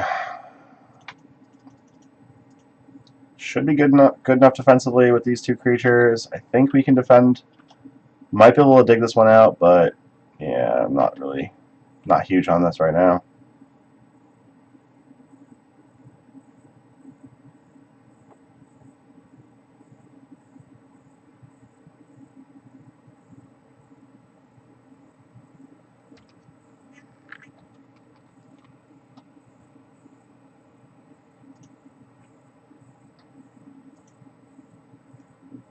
opponent's playing like basically mono red aggro. I'm not sure what's taking them so long to make decisions on.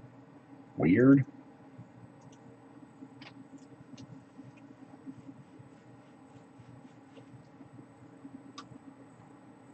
Four, five, six, seven. So attack with both of these. Like, attack with everything. I probably block here and here. Take 7, go to 3.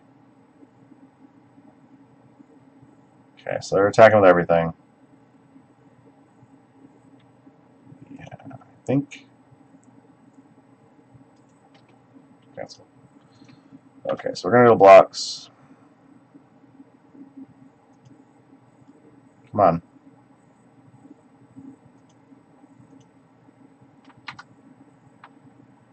Okay, come on, go to blocks. So we're gonna block this goblin guy. I'm gonna block this because this amounts to more damage overall. 4 damage, we're gonna pump Psychotog. Kindle deals X damage, target creature player. They're targeting me with Kindle. Okay, so that might be enough to kill us, right? 2, 4, yeah, that's enough to kill us. That sucks. So if your opponent has everything, they just have everything. If they get to draft like an actual deck and you don't, I guess they get to draft an actual deck and you don't, so that happens. I could have blocked the Beetleback Chief, just taken 6, but then this still pumps both of these for 2 more, and I don't think I can survive that either. So, oh well.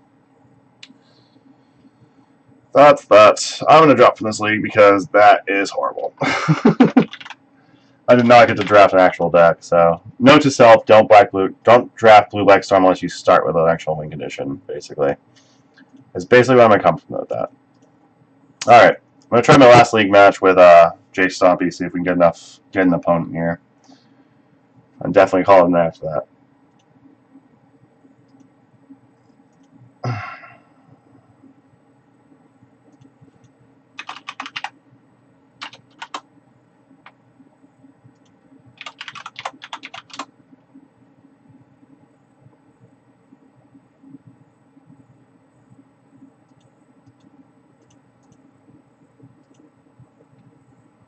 All right, awesome. We got the last match of that league, so we're going to start that now.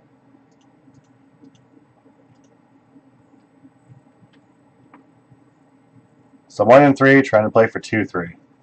So I think is how we did last time with Jace Stompy. So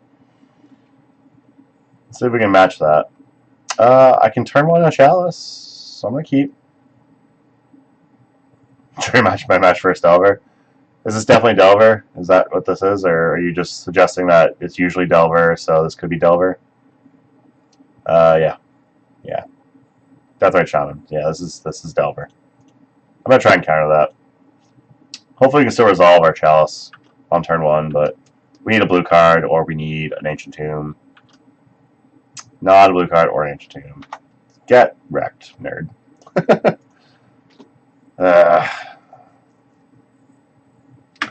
Yeah, Delver is definitely a very popular deck online. This is the 4th time I played Delver tonight, right? This is the 3rd or the 4th? Yeah, this is the 3rd time I played Delver. I played Check Pile and I played Death and Taxes so far. Yep, Starring Bridge. We're going to try Chalice for 1. Hopefully it works. Don't have days, don't have force. Don't fetch and have spell pierce. Hey, look at that. Resolve the Chalice for 1. Hopefully it doesn't just die.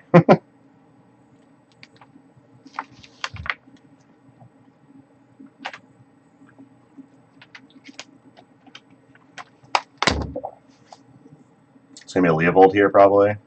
Yeah, it's a Leovold. Look at that. That's a Jace. It's almost a start. So next turn, I'm probably going to play Island, Jace, tick up, target myself. Yeah, this isn't Delver looking. It's probably Check Pile, but... I mean, it could be Bug something. There is that. Well, yeah, Last Hope. Oh, boy. This is not going well. This is going pretty bad. Okay, yeah, whatever. Alright, Jace. Hopefully resolve it. Yep, we resolve it. Take up target myself. So we're going to scry one on our own. I'm going to keep Ensnaring Bridge on top because we are likely going to want redundant Ensnaring Bridges given the way this game's going. Assuming my opponent has like access to Abrupt Decay and whatnot, that can hit our Ensnaring Bridge, so we're going to keep that on top because redundancy is definitely good here. Wasteland. That doesn't matter to me at all. Jace does matter to me, though. Is this going to be a Jace fault? No, it's not. Abrupt Decay, I'm assuming. Yep, Abrupt Decay. That's why we kept the Ensnaring Bridge on top. That is true. I can use Jace with their Leovold to dump my hand. That is very true. Alright, Tarmogoyf, Leovold, Liliana Last Hope, Abrupt Decay, Brainstorm. What the hell? Is this just Bug Delver, I guess?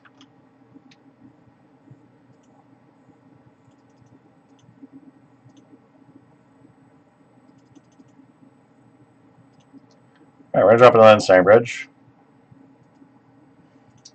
Continue +2, target myself. That's going to go on bottom. That's real bad. Alright, we're going to hope my opponent doesn't keep finding Abrupt Decays, basically. So luckily these Ensnaring Bridges can also keep my opponent's Liliana the Last Hope at bail. If it does... at bail. At bay, if it does ultimate. I mean, it could be Shroudless Bug. Leaning towards Bug Delver right now, but it could be Shroudless Bug. It's possible to be something else. I don't know what, though. I think we're looking at Bug Delver, honestly. This is a lot of land for them to find, so it could be some type of bug control, but I'm definitely thinking Bug Delver is more likely.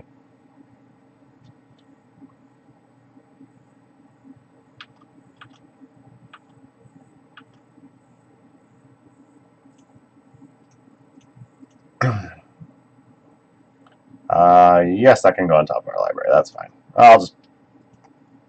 screw it. I'll just cast this Chromox. Goyf does make Leaning Shardless more likely. Yeah, that's fair. However, my opponent taps out for something that isn't relevant, so we can just jam it back to basics next turn.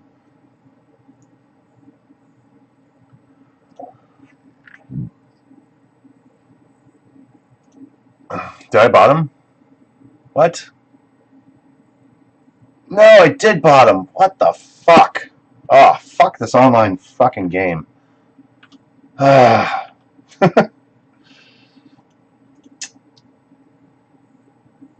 me, man.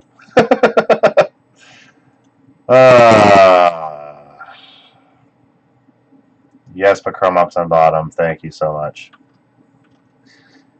My opponent didn't tap out anyway, so back to basics isn't relevant at the moment. Giving them multiple targets for Abrupt Decay seems fine to me at the moment.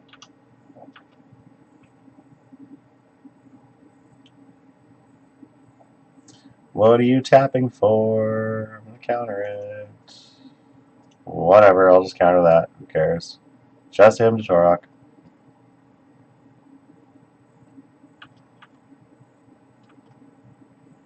Hey, another counterspell. Sweet. Let's see here. Put that on bottom of your library. No. We'll keep Jace Architect of Thought on top. And Jace the Mind Sculptor with Ensnaring Bridge just might get there. My opponent would probably top deck, and knowing myself, my opponent would probably top deck like Abrupt Decay like right now. We'll see what happens. Oh, okay, cool. This doesn't matter with my Ensnaring Bridge in play. Yay, Architect.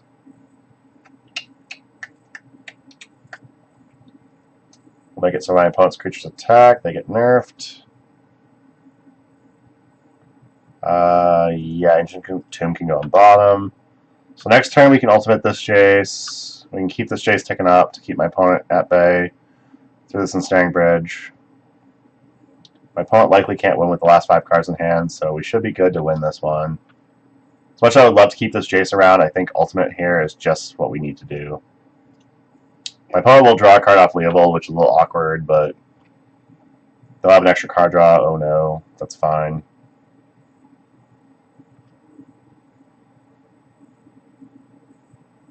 Yay! They're running like hymns and stuff, so I think humilities, ley lines, tundras are all coming in.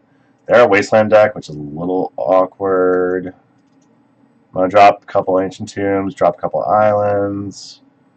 I'm going to drop a Back to Basics, a Ensnaring Bridge, because they are a Abrupt K deck. I'm going to drop a bunch of Chalice, because I don't think Chalice is great here. Jace Belern's probably just horrible. I don't particularly want to draw my opponent a bunch of cards, so we're going to try this. Yeah, trigger happens after attacks, which is sweet.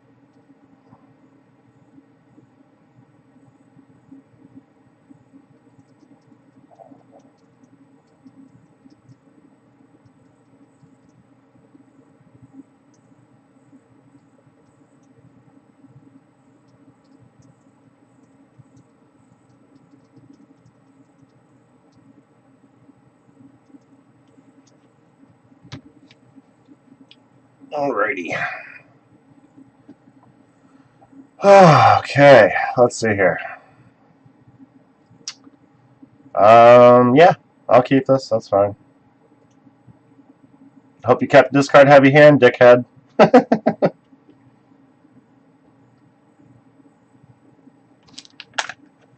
Ponder. Okay.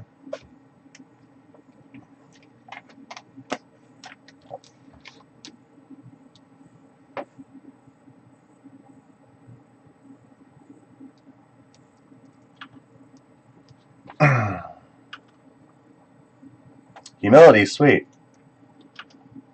My opponent had Wasteland last game, right? So we don't want to just like fetch out Tundra and call it a day. Yeah, it's some type of bug mid-range. I don't think it's Shardless, but I don't think it's like particularly check pile. I think it's just like, is Shardless trying to do an imitation of check pile maybe? I have no idea. My opponent's deck just seems awkward. I love it. Deathrite, Timerglaive, Leovold, Liliana. Yeah, I mean, I'm all for all that stuff. It's all good stuff, in my opinion. Yeah, Back to Basics ain't bad. Well, awkward I have to do fetch lands to cast it, but we're going to try it out. I'm going to go ahead and fetch a couple Tundra. Oh, I can't just fetch Tundras here. Crap. Because of Back to Basics. Fudgicles. Huh. Alright, I'm going to... What do I exile here?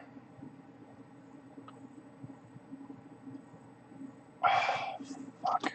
Shouldn't have fetched that white source. I want to jam Back to Basics so bad. I'm going to exile the Chromox. Yeah, I'm going to have to just jam this Back to Basics. I can't let my opponent have too much mana. They have to counter this, which means they jam a counterspell, so that's fine. No, I'm not going to pay for days.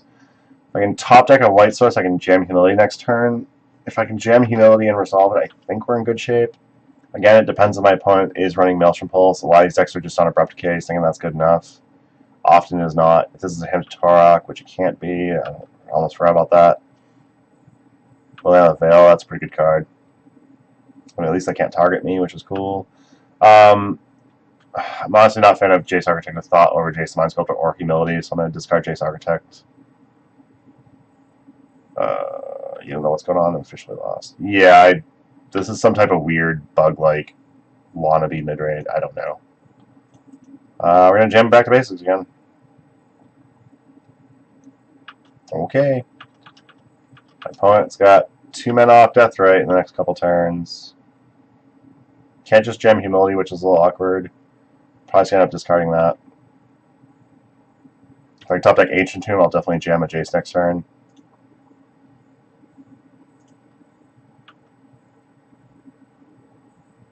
So my opponent discarded Tarmogoyf. They are fetching.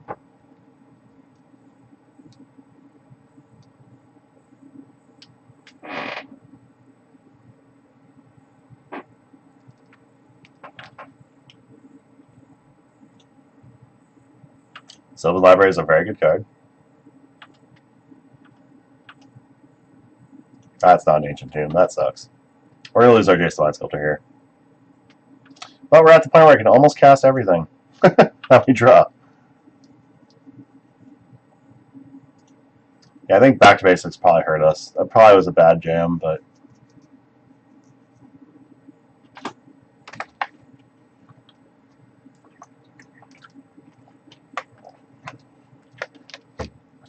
Yeah, I don't know. Days plus everything they're running. Like I said, I think it's Bug Delver, but I haven't seen Delvers yet, so Delverless Bug Delver, I guess. I don't know. Wait, discard Leovold. Okay. Well, that makes sense. They're probably not casting anytime soon. If they can cast a Tarmogoyf, it's going to be real big. Enchantment, Planeswalker, creatures, instant, sorcery, land. Tarmogoyf's going to be a big one right now. Oh boy. 6/7 is a baddie. Counterspell. That's a terrible top deck here. Oh boy. Tarmogoyf's going to get beats in.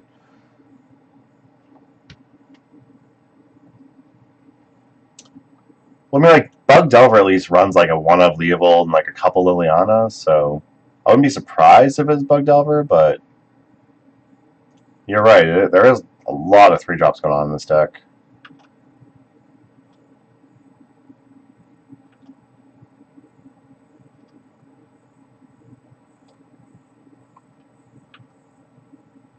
Leyline Sanctity, sweet, perfect. Have redundancy. Back to basics was a mistake. Don't do it. Yeah, I'm now thinking like having Leylines and Humilities in the deck. I think Back to Basics might not be the best card to bring in. So my opponent is taking life from these Sylvan Library draws, which isn't relevant. We're not dealing damage to my opponent anyway. Yep. Take a lot of damage there. Trying to think what we can top deck here. I guess Ensnaring Bridge will do it, because Liliana actually aids Ensnaring Bridge at hurting them. For another Tarmogoyf, okay. Here they take up Liliana, we discard our other Leyline Sanctity, that's fine. Die to Tundra feels bad. Dies to Tundra feels real bad. Alright. Going to game 3. Yeah, I don't. I'm not happy with Back to Basics right now, so we're going to drop Back to Basics. We're going to add that Ensnaring Bridge back. We're keeping the Misdirections because they're Abrupt Decay deck. We're going to... On the draw, I like Chalice of the Voids a little better. So I'm going to... I don't know how to freaking board in this deck right now. I'll drop a couple Humilities. I'll drop a couple Tundras. We'll play with Leyline Sanctity, just protect from discard and their Planeswalker ultimates targeting us. I would love to play first. Thank you for asking. It's not a turn 1 Chalice, but it is a turn 1 Leyline, turn 2 Chalice. We're going to keep this. We'll start Leyline and play. Okay. Whoop. Almost passing through our turn. Stop during the main phase. Play land. Nope. Okay. Pass turn.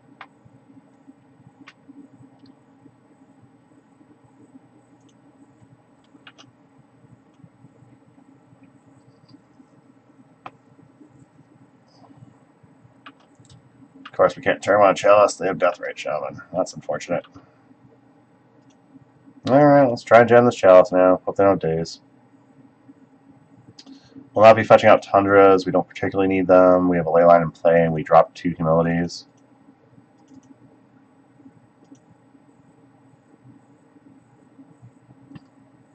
It is possible jamming like Jace there might have been correct, because they counter it, not a big deal. But we just jam a Jace without Chalice, like it's now open to like Fatal Push and all that, so could just lose it. Chalice could like screw up their hand if they're out sitting like Brainstorms and stuff. We're gonna misdirect that Force of Will, pitching a Jace, because that Jace Fringe Prodigy I'm not too excited about. With the Force of Will, we'll just target the misdirection to get rid of it. So the misdirection so far hasn't screwed up a game for us. We've used it multiple times as a counterspell. So that's kind of sweet. So our opponent's down 2 cards, we're down 2 cards, but we have a Chalice for 1. So they have a lot of dead top decks. We draw another land, we get a Ensnaring Bridge down. We draw an Ancient Tomb, we get a Jace Architect of Thought down. So we're looking pretty good right now. If our opponent draws any discard spells, it's dead because of Leyline. If our opponent draws any 1-drops, it's dead because of Chalice. We gotta hope our opponent just doesn't have like Abrupt Decay to answer the Chalice or whatnot, but if our opponent has like Liliana Veil here, that's also a problem. And they have Liliana Bell turn 2 again. Well, get wrecked, nerd, right? I don't want to discard Jace. Let's discard Ensnaring Bridge. It's possible they have Abrupt Case and they could just jam into a Ensnaring Bridge right now. I'm just going to cast Chrome Mox and exile my Jace. Their Liliana's going to tear apart my hand anyways. I'd rather just get the mana now. So it's unfortunate. I don't want to do it, but it's probably the best call at the moment.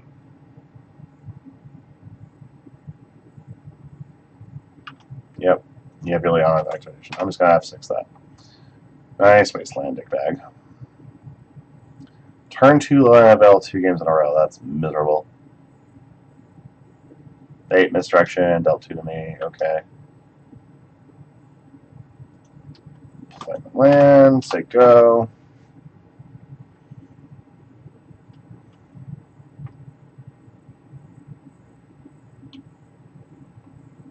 Yep. You have your Liliana activation. What are you discarding? They did not play a land this turn either, so their hand clearly just has... They discard Wasteland. So they have something in their hand they're trying to save. I'm not sure exactly what that is, but we're going to find out for sure. Okay, Landless Sanctity we can't cast, so we hold the hand. If they don't make us discard it, we can exile it to a Chrome Mox when we draw it, so we have a white source. Yeah, okay. Opponent discard Deathrite. I don't know what that last card in their hand is, but they didn't play Wasteland on their turns. They were holding a card in hand, so I don't know what exactly that means, but it means something. Crap, we're 1 mana short of Jace and Raveler Secrets.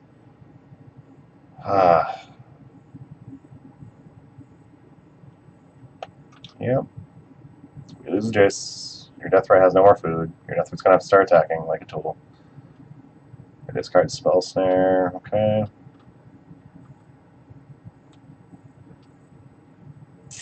Misdirection's not good. Ugh.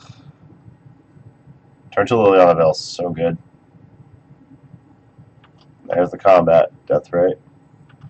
They didn't take up their Liliana. When we have a card in hand, they have a card in hand, so they're clearly trying to save this card. I don't know what this card is, but clearly I think it's important enough to save. Go ahead and cast Chrome Mox. We'll exile the Misdirection, so we have 5 mana for anything else we top deck.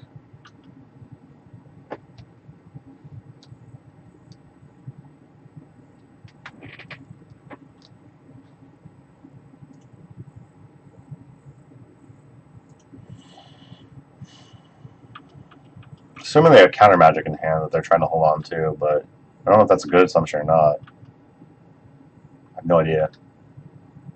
Ugh, Chrome Mox, really? Now if I can drop that Jace, that'd be great, but this is miserable.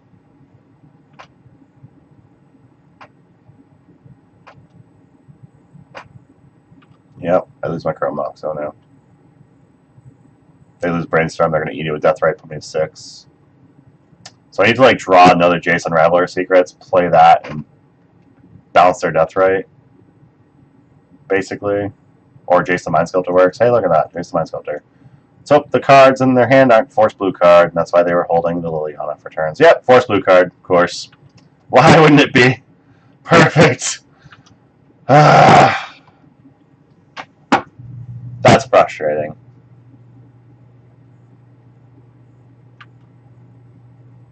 So we need to stop deck a Jace Unraveler Secrets or Jace the Mind Sculptor here. We have 2 turns to enter this Deathrite. Ensnaring Bridge doesn't do it, but whatever, we'll play it. It's better than discarding it to Liliana. That was terrible. So my opponent drew land, played it. Assume they're going to take up Liliana, but maybe not. Okay, they didn't take up Liliana, cool. We drew a land, play it. Yeah, it must have been holding on to Force when they weren't taking up Liliana. Evil's not really great, buddy. Yeah, they must have been holding a Force when they didn't take up Liliana, and then they drew a blue card, and that's what they were kind of waiting on. Okay, we're drawing all land now, that's cool. So we drew our 5-drop, and we didn't have land. We're drawing a land now that we don't have a 5-drop, so usual luck. Variance is a beast. What can you do? My opponent's fetching just to clear out their deck a bit. I'd feel bad for my opponent drawing all these lands, but they have the Liliana, the Leovold, and the Deathrite, so I don't feel bad for them. What the hell was that? Golgari Charm? Ah, fuck you. They're going to be Ensnaring Bridge versus everything. If we choose Ensnaring Bridge, we die. If we don't choose Ensnaring Bridge, we live. I mean, yeah, fuck you. Fuck you, opponent. I mean, yeah, my opponent just had really good hands. What can I do? Turn 2, we have Liliana. That is a very good card. Oh well. So yeah, that was Jace Stompy again. I really think these need to be rest in pieces. I don't even know about the White Splash. Like, I love Humility with Jace Architect of Thought, but I think that that's probably too cute. I definitely need something like not Circular Logic. Jesus, that's right there. I need something along the lines of Cyclonic Rift or Boomerang. I'm not sure exactly what that should be. We'll figure that out, though. But thank you, everyone, for stopping by. I might do a random stream either tomorrow or Saturday and do another Vintage Masters. It'll probably just be a Vintage Masters. Sunday I'll do another draft of it after I stream. Sunday I'll be streaming Black, White, Red Bombardment. So it has Goblin Bombardment, has Blood Gas. I had someone message me on or email me asking to help them with Goblin Bombardment. So that their version runs Pyromancer. I talked them into Mentors and stuff. There's a few interesting selections and a lot of like spells and whatnot. So we're gonna see how that goes, but we're gonna do that's probably gonna start another revival series where we start taking some old decks that you don't see anymore and probably run them and try them out. But yeah. Thank you very much, everyone, for stopping by. See you Sunday for some Bombardment and Vintage Masters draft again. And y'all have a good night. Peace.